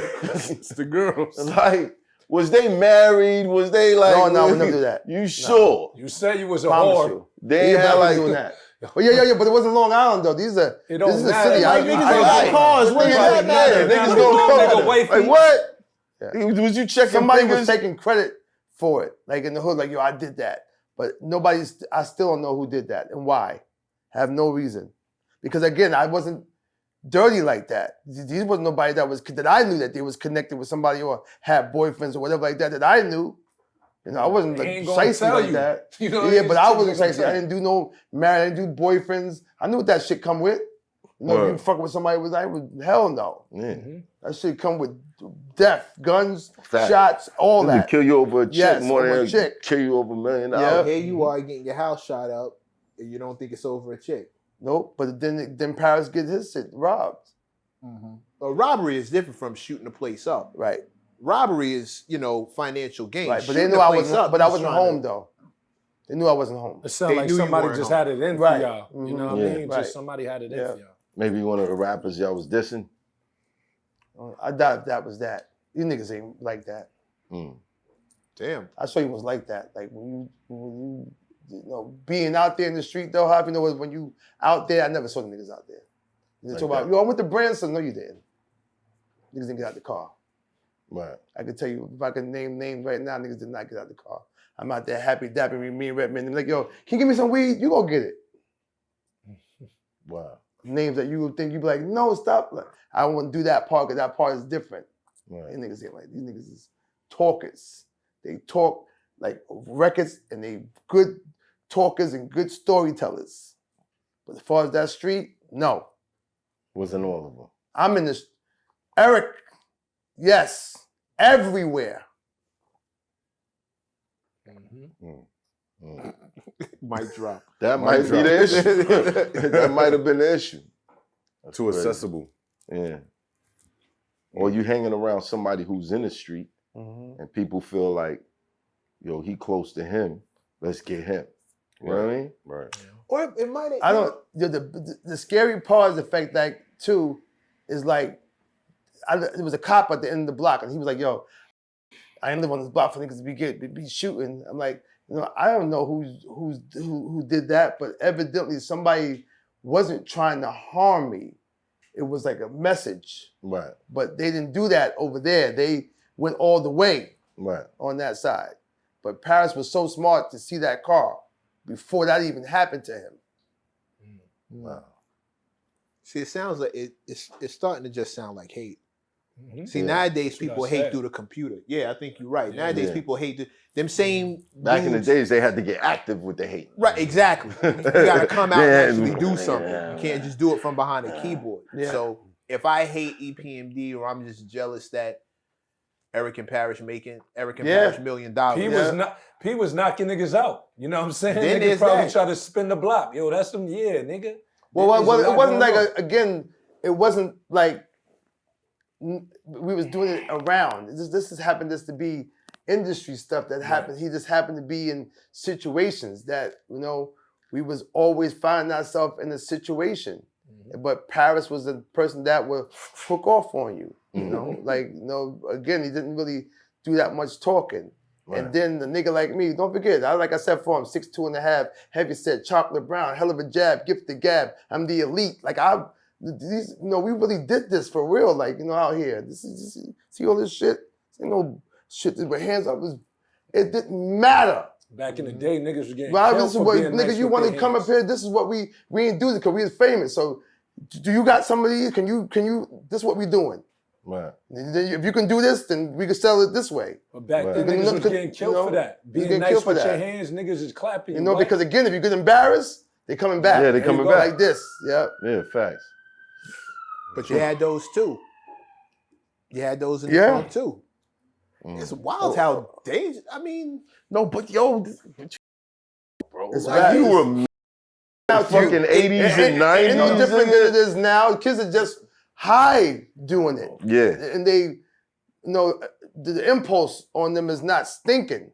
right. We More had it impulse because control. the way it was, you know, the way it was in the street, you know. Between the streets and other rappers, you like issues with other rappers who think that you're dissing them or dudes who pop off. Yeah, like yeah. the- I talked to Kane was one that we had problems, you know, with, and we talk about that too. Him and Parish had a convo. This was over crossover. Just recently over crossover, thinking that we was talking about him with the suits and everything. Were you?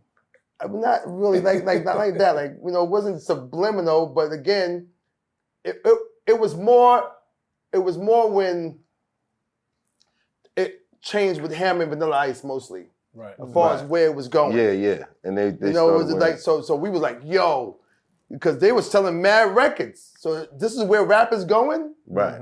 So that's where crossover really came from. Right. Just the fact that, you know, jeans and suits and whoever was doing it, it was just a metaphor for anybody that's going that It route. started to become a trend. Be going that route. So not necessarily talking about him, but he took it like that, you know? Because I really can't say if that what Parish was saying. I think Parish was just saying what he was saying, you know? Right. I was saying what I was saying as far as just to go with the crossover. And I know it's going to be our biggest record. We dissing radio, and it's EPMD's biggest record. You know? How does that work? That's crazy. It's a crossover. Yeah. Now I remember being a little kid. There you are. Yeah, I know. Yeah. Yo, I Shot the love video that up in Manhattan, and Kid Capri had came through. Puffy had came through and played me Mary's album because he wanted me. That's when he had everybody calling on the intro. So he's like, Eric, can you call on the intro on the album? So he came through, whatever. And I remember that part. And I remember my homeboy, Keith Green, he's dead now, but somebody had followed him to my video shoot, right?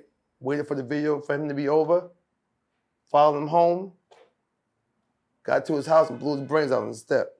Wow. Damn. Yeah. That's Rest in crazy. peace, man. Yeah, and it's so crazy because he went and got Biz Marquis's chains.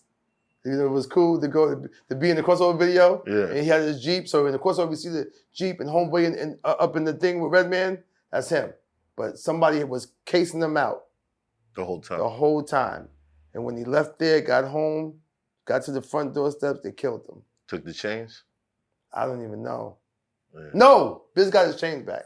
They didn't take his chains. It wasn't about that. It was personal. It's personal. It wasn't robbery. Nigga kill you and leave you with your jury and your money. That's that's So personal. wait, so how did King respond to crossover? How would that be? He just wasn't talking, you know, just wasn't for a minute. But then, like I said, we talk about it now. He just thought it was, and I doubt if it was. We just laughed about it too, whatever. But everybody's cool. When I'm telling these stories, we all discussed all these stories, all of us, because I wanted to bring them up. You know, I wanted to be like, yo, remember when you Rod Kimmy like, yo, you stop, you know? Yeah. Whatever. Stressing me, son. I was scared like a motherfucker. There were dudes who was already wearing suits. Like Slick Rick was heavy in the suits back then. Yeah. Yeah. It could have been anybody, but you know if it wasn't you. Right. If it wasn't you. Right. I'm trying to talk about the people who's trying to move the culture some other direction. Change. Right. Yeah, we wasn't with that part. That's all. So going R&B basically. Right. The guys who were leaving the or just going pop. Remember was Voodoo to make a commercial?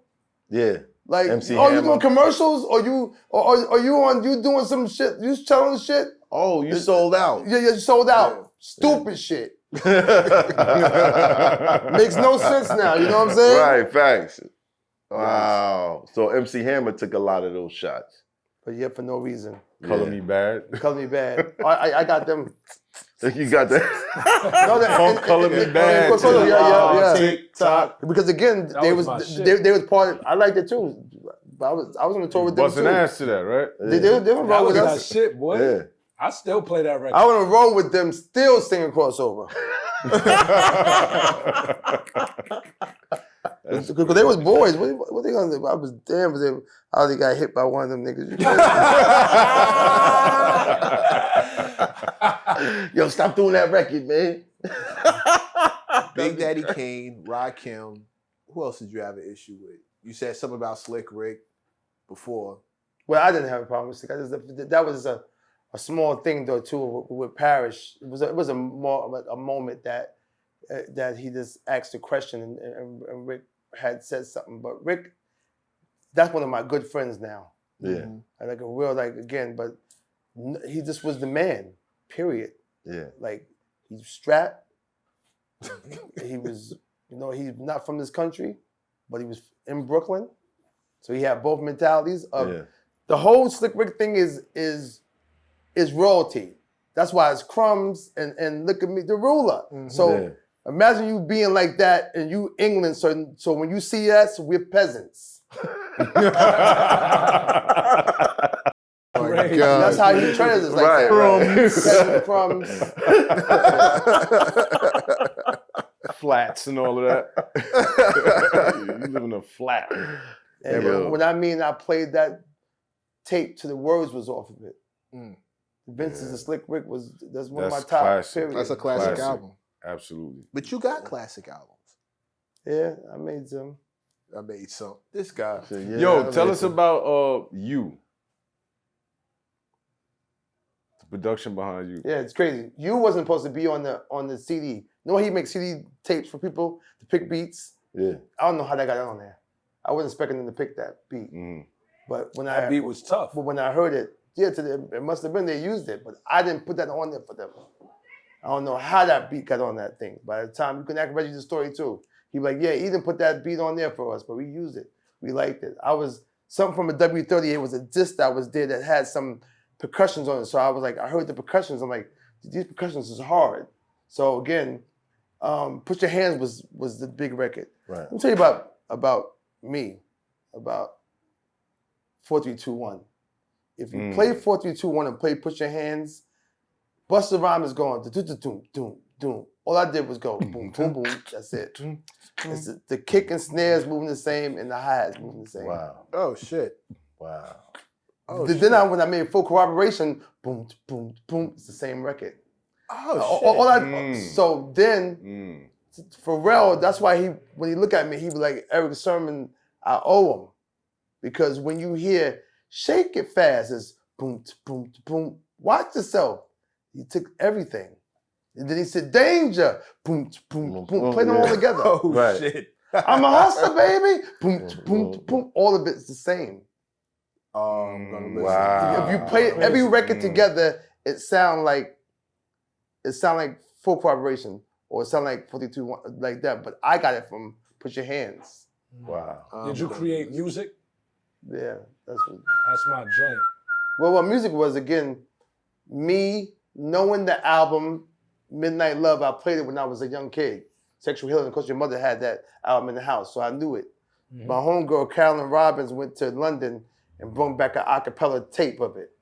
I'm like, stop lying. So when I went to go pick it up, I drove to Brooklyn, to Park Slope, bring it back. It's like 1 a.m. By 3 o'clock, I had it finished. I was trying to see what it would sound like if I was to make a record for Marvin. On my mother's life, the record was never supposed to be heard. My boy Bernard took the CD out my CD player, took it to Cali, took it to Clear Channel, and it was a convention, and they played it. I'm on the W steps of the W. Some white woman come by and say, yo, your song with Marvin Gaye is crazy. Now I'm steaming for no reason. Then I said, what am I mad for? Shit took Gone. off. What is it with you producing? I would have never heard that record. That record was not for usage, for nobody to hear it but me. What is it with you producers damn near getting rid of your biggest hits? Like him, Yeah. having almost deleted. What They don't happened be to Havoc knowing didn't that like you're Sugar supposed to Ones. deleted know. Shook Ones. He was about to Stop erase lying. He ain't like Sugar Ones. it. He was about to erase But it. they don't know it's gonna be a hit. And to them, they don't think that shit gonna be a hit.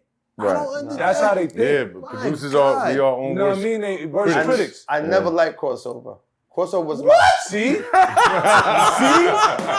That shit crazy, right? Conversation done. I'm That's finished. crazy. I'm finished. How do y'all do that? That's EPMD amazing. album to me was finished. We bring it to Russell. He like, yeah, y'all don't have it. I said, what do you mean? He said, we're gonna go with this because we did Gold Digger, so we had this shit called Play the Next Man. We was gonna go with that. Don't play me. But play the next exactly. man. We was amped. He was like, you dropped that, y'all over. Damn. Damn, that was I made harsh. Yeah. Don't forget, Headbanger's not on the album yet. That beat I made for Ice Cube. I was going to LA to give it to him that next week. But why in the mix of it, he said, we don't have it. So Roger had just dropped that album a week before that. His album just came out too. Okay. So I'm playing it. Zapping Roger. Yes. But Okay. no, Roger by himself. Roger Troutman from. His new album had just came out. I went to the store, saw it on the shelf, and picked it up. And then I heard that. Then it said, whatever you want. I said, oh, I'm going to sample that. And I went to the studio and made Crossover. And went back. And Russell was happy. But the next day we was in the studio, we made Headbanger. Because we was all in the studio together, this Wild Now. And I said, yo, I got this beat. put the beat on Reggie. Negroes, man, they were wilding out. Love that song. Were y'all all in the studio together when y'all did the symphony? It's always in the studio together. Back then, it ain't like we do now where you send back the stuff. Nah. Yeah. Right. We didn't have that technology like that. Everybody has to be in the spot. Yo, y'all recently, you and Parish was recently on well, not really recently, maybe like a year ago on King Disease 2. Yes. On a song with Eminem and Nas. Mm-hmm. How did that come about? Yeah, Nas had called for the permission to use the EPMD name. Mm-hmm. And so that happened. And then Hit Boy was like, yo, you want to jump on the record? I'm like, hell yeah, I'll jump on the song. So, but I really didn't know about what to do. So I was trying to go on what Nas was talking about and because it was COVID. So shit was going on. So I was trying to be political with that. Because I probably would have came different. Especially knowing that Eminem was coming up behind me. Right. There's no way oh, yo, your pause. Yeah. Looked over. Because you said we can't stop. You said right. So he listened. So again, you know MC, and I'm like, I don't give a fuck. If I can't get him, I'm not gonna do that. Because if I know that, you know. Right. M is right there. M is reckless. You know, whatever. So now I say, oh yeah, Eric, I put M on the record. Huh? So we had 16, but he cut it because you know M liked to go long, so he only gave us 8. But it was cool. You know what I mean? I respect the fact that he called it. He called it EPMD the whole nine. I was excited cool. as fuck when I heard that record. I was like, oh shit, these niggas about to drop an album. You know, you automatically assume something else is about to happen. Because I would have kept saying like, you know, I would have, if I was, the metaphors was saying, you know, piece of shit fly on your head like Mike Pence says, you in the trip. I would have kept going, because I'm here, because I wrote the whole thing. Right. You know, whatever. So I'm like, you know, I would have went, you know, because I'm not afraid to like how y'all do too. Right. You know, like if it's gonna be said, if I can get it, because I'm not. People don't see me for that, but people will see me for that too. Yes.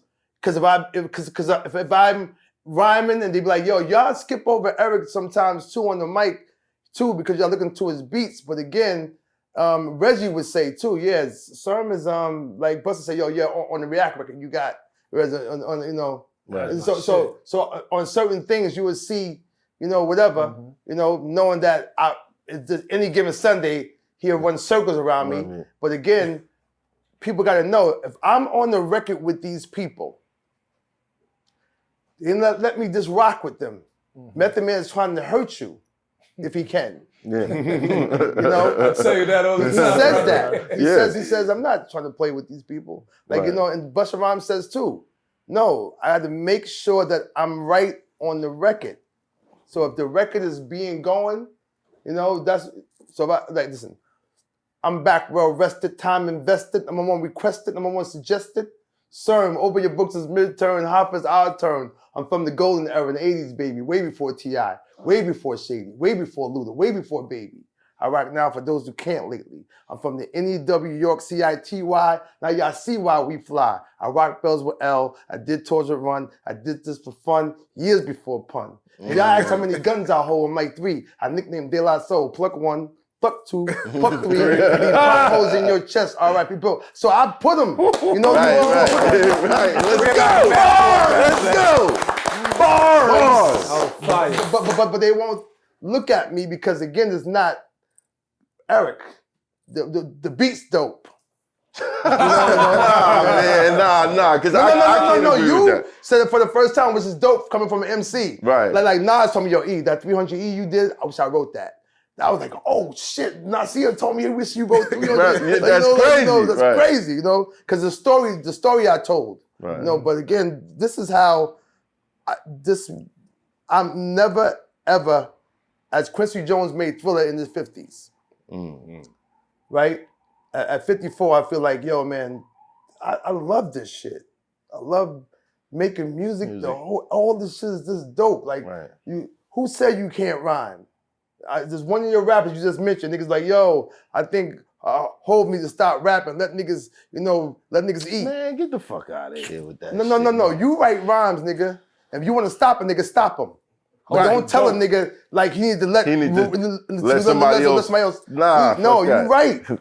You right. You get busy. You go stop him. You come with the shit.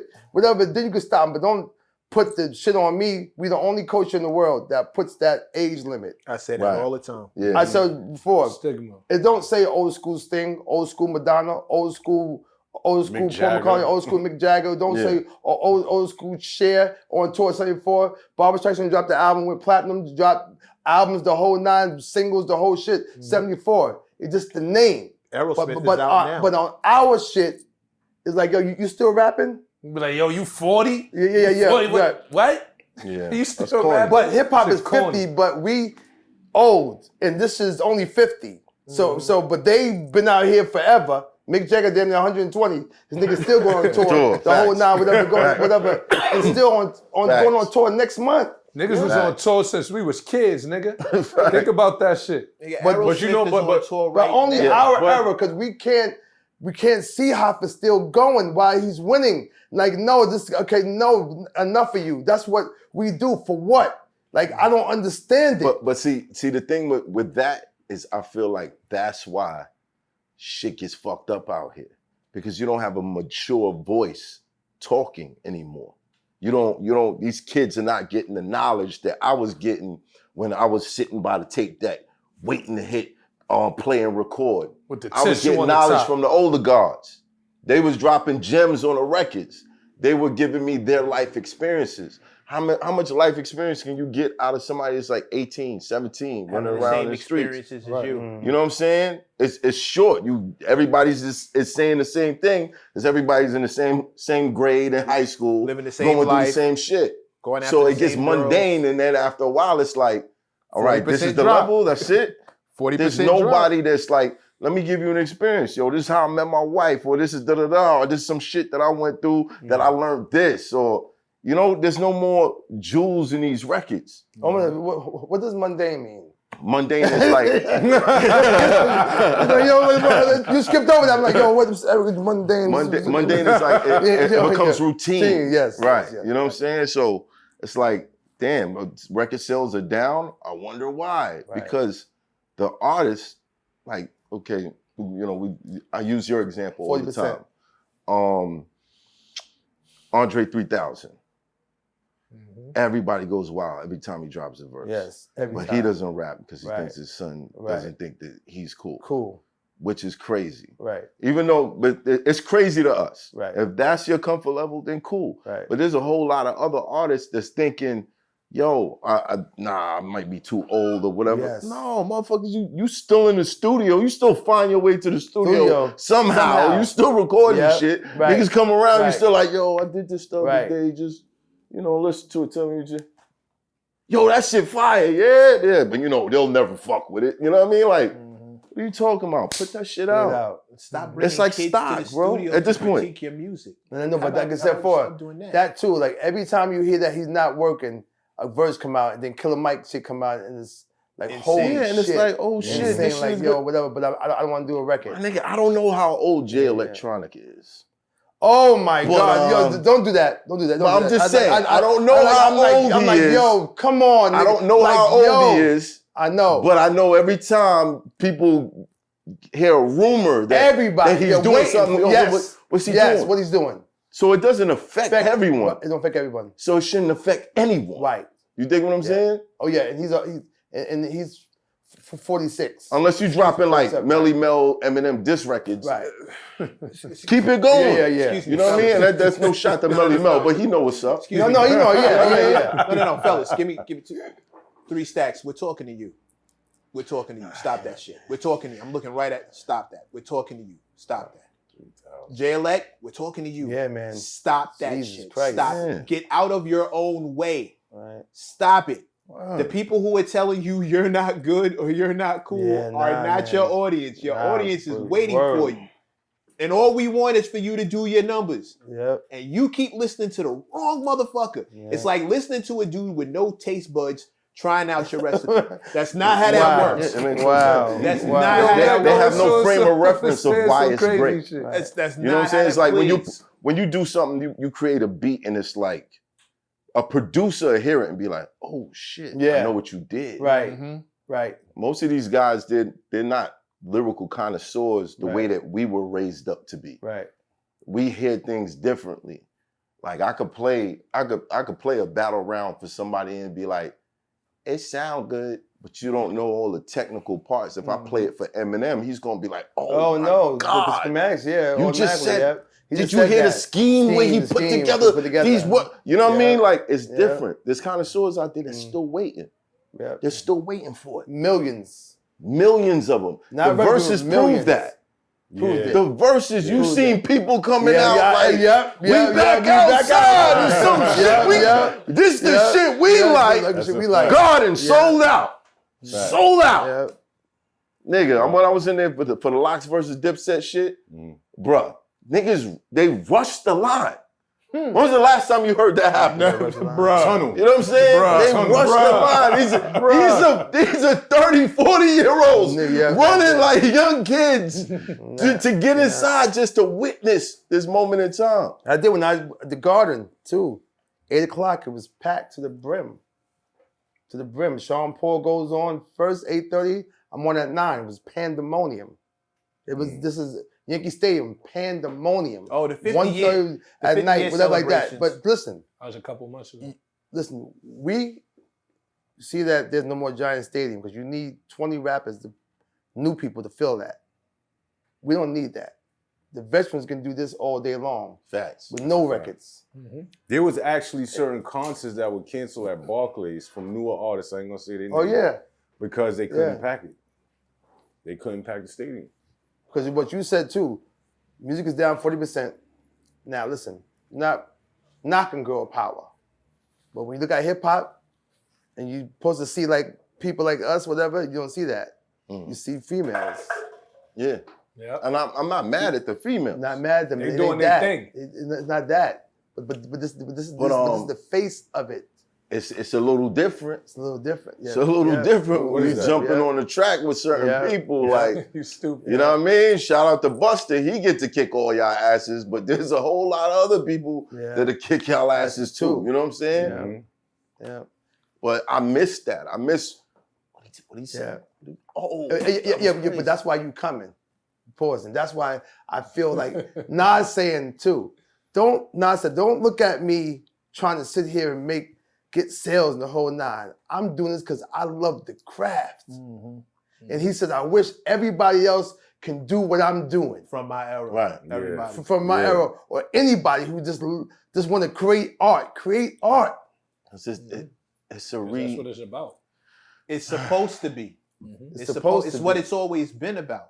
Right. When we talk passionate, when you hear a song or you talk, it's passionate. Right. Not what we don't talk passionate about this shit. This shit that rhyme shit gets you. Them records get you. When Wow you like, moments. you know what I'm saying? Right. First thing first, man, you fucking with the verse. verse, I I mean, be thinking like, band, I'll attack any nigga like, yo, what? Facts. Ain't nothing like that, man. Like what was happening in this culture with hip hop music, man. It was nothing like it. They would never compete with that. Give a fuck how big these motherfuckers are. They would never compete with that. My daughter told me one time, your dad, I was from the 90s. I said, why? It's little dick, I was having fun. And it looked like it was better. True though. She's 22. Word. From the mouths of babes. Wow. Till she see this interview and find out he's getting shot. Oh, she know. She be like, when she just say, Dad, is that true about you? Like, babe, I don't know what they're talking about. This is It's gotta be wild having a kid that can research you. Actually Google you. I just put my son in Seton Hall, 18. Shout out to him. That's what's And up. he didn't know about Dad till later on. Right. What's later on? Like as far as when his friends started, him start recognizing, knowing me and start seeing me and hearing stuff and seeing things and so like, yo, and then see me on the award show, you know, like, yeah, you on BET Awards for real? Like, how you get that? Google me, son. I've done some things. I've done some The things. kids look at you like you regular to them. You know The what I boys do. Right. Yeah. The boys do. The girls, No, yeah. they gonna know everything. The girls know everything, but and it's true. They be like, they know the fuck because they be calling for the Drake tickets and call 50 Cent and call Jack Harlow, and they give me your phone, DM. And Jack Harlow hit right back. These niggas hit right back. I don't listen, believe me, I'm humble to a fault. So when they do and they call right back, I'm like, oh shit, he answered? I still got it. Yeah, well, right. Got it. Right. Yeah. So then they get the tickets and they backstage. I'm like, these niggas is really responding to his old head. Cause I'm like, I would, because niggas hit me, I ain't gonna lie, I swear to God, I'd be like, yo, Eric, you wrong. because they, you know, the ones before me, and I'd be like, being slow. And I had to notice, like, no, Eric, that's wrong. Yeah, that's wrong. It can happen to you too. Facts. So I was like, but they was calling me back. Lil Wayne, I'm like, word? He's like, yo, send the record. Word? Like, you know, because I got the album coming out called Dynamic Duels, coming out on my birthday, November 25th. So I did all the records of new people. I mean, not new people, but new records on our era. So I did a new Cyber Souls record, a new Mobb Deep record, a new 8 Ball MJG record, a new UGK record, a new Salt and Pepper record, a new Red and Meth record, a new Snoop Dogg and Nate Dogg record, new Epmd record, and a new Biggie Smalls and Tupac record. God. Wow. And then one record I put together was a Conway Lil Wayne record. So that's the ones I just put together without the new groups. This made me a dynamic duo. So the next thing I'm gonna do is the next thing will be all rappers that rhyme. Nobody who can't spit. So everybody that will be on the we got Math Hoffa. We got Gab Murder. There you go right there. But I'm gonna put the rappers with other rappers in the game they think they can rhyme. Oh, word? That think they can rhyme? Oh, like, you know, there's a fact that so if there's a rapper, if it's Hoffa, I'll put him with Tip and see him and then let him bark and see can he hang. Me and Tip got a record already. But I'm saying, and I didn't even know that. So get somebody else. What I'll do. Pick somebody else. But whoever, I'm saying, that's what I'll do. Because I wanted to see, I called Wayne, I said, Wayne, is it cool? I said, you know Conway? He said, yeah. I said, we want to do a record with him? He said, yeah, sure, send the record. Because again, they would never did this song together. But so I just put it together. Did we just got an exclusive? Yeah, I think we just got an exclusive. We just got it. Woo! Conway and Lil Wayne. Congratulations. Conway was here and he ain't tell us that. Wow. Conway was here and he ain't tell us that. That was a few months ago. That just probably happened months ago. Yeah, but see, the reason why he didn't say it because he didn't know about Lil Wayne. Does he know? Wayne know about Conway. He knows now? Yeah. He knows okay, all right. He about to blow Is it up. true you was gonna sign 50? Yeah. Wow. How tell us about that? Yeah. Well, Corey Rooney lived next door to me. All right. And Corey was with Sony and Trackmasters. So he brung 50 to the crib. Right. And this is early 50. 50 used to come to the house all the time. And we do records. And so he was Def Squad. So if you ever listen to Heat Wave, we don't do it like we do. Now, that was the first single that I did after I had a Rob.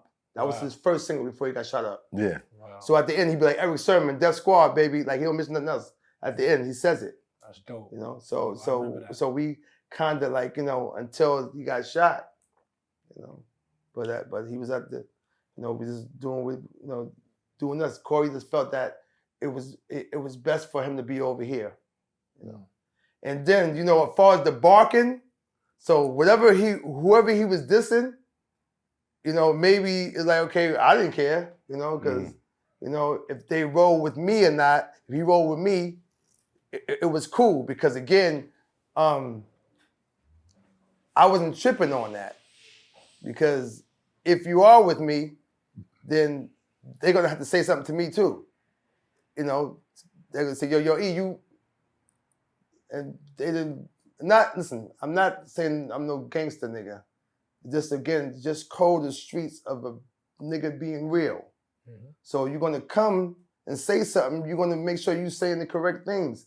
I can tell you niggas that called me, like again, you know, just to say, yo, Eric, is it cool too? Right. Or say, yo, you hang around homeboy? Yo, just make sure that you such and such. They're giving me warning. For what?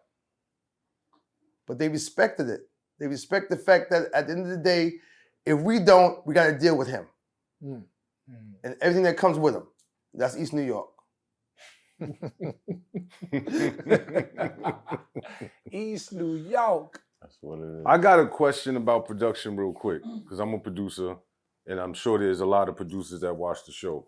So you sample heavy, right? You've been sampling for a while or whatever, and I know you get permission, you call and ask, you know, can I use this sample, yada, yada, yada. And then there's publishing things that come with that as well. 717. You take that? No. There's publishing things that come with it. So now, you said you did beats in the past, right? Like for instance, you said Brownstone. Yeah. Right? And then you had Tory Lanez use it. Yeah. Now, do you get paid off of that? Yeah, being of course. that You can publish it. you do? Yeah. All right, so what if it's a record that Look, was like sampled? right now, like Mario Winer is using you a customer for, I don't want to know. I made like $100,000 off of that sample for you a customer. Now, The Weeknd does it with Metro Boomin.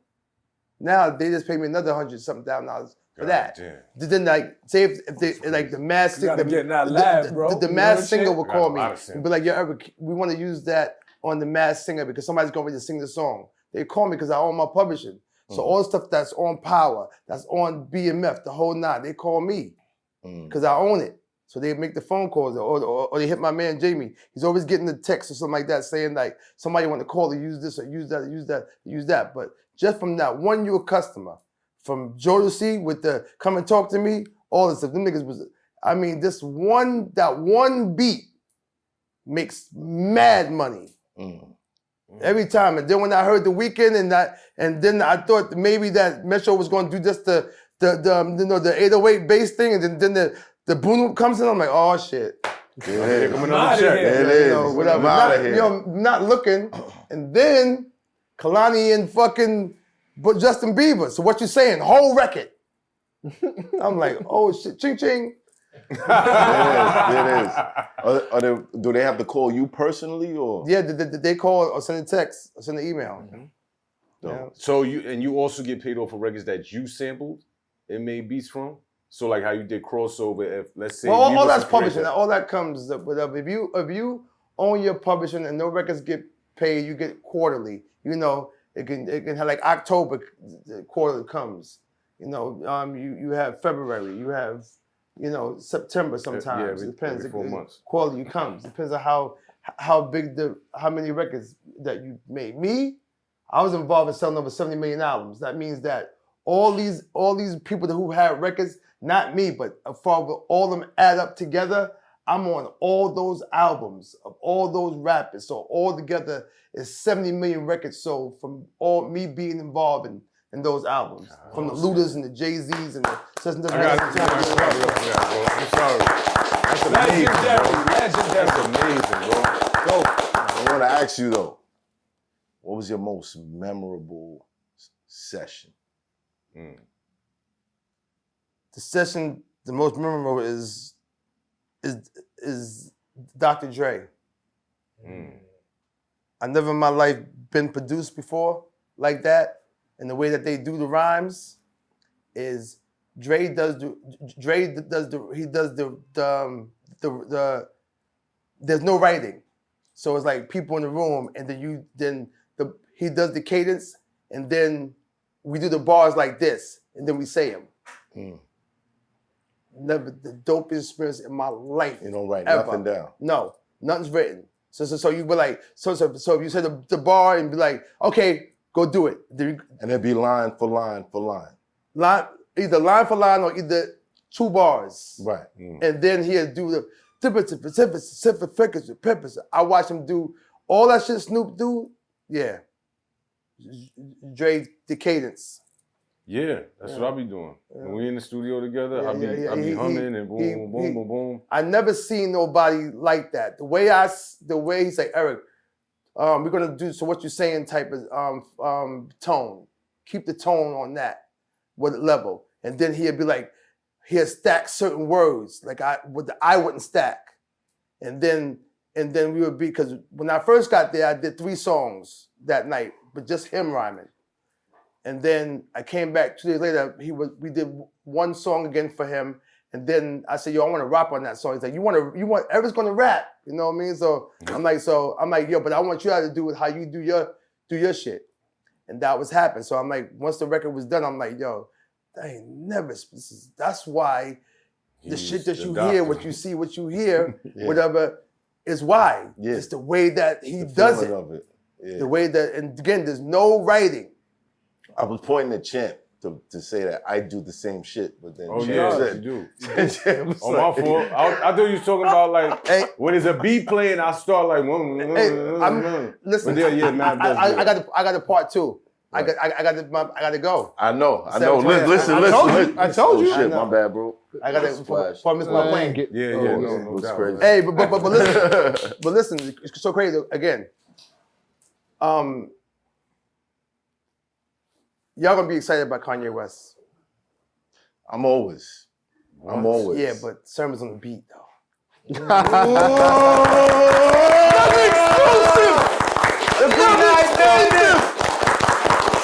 Green Eye Bandits. Listen, Mega Flowers. Thank you. Mega Flowers. Thank you. The whole botanical. For raising us. Thank you. With your contribution. Thank you. And part 2, whenever you get back. Yeah, I'm ready. I got no problem. If it's next week, the week after, come back through. Bring Parish with you. I know. I'm Kim, this is the dopest interview I ever had over here. I'm about to leave right now. I'll be there for 8. This is Mad Hoffa. Yeah. Mad Hoffa. I know. All right, bye-bye. Peace. Bye-bye. Yo, Eric Sermon, y'all. Eric Sermon. Bro. A nigga used to have no chill, nowadays I bump side A. Traffic going bumper to bumper, stuck on the highway. Takes so long to get from Monday to Friday, then you wake up on Sunday like it was just Friday. Crime pays an iron cage, had to find ways. I wasn't trying to slave a 9 to 5 till my dying days. Friends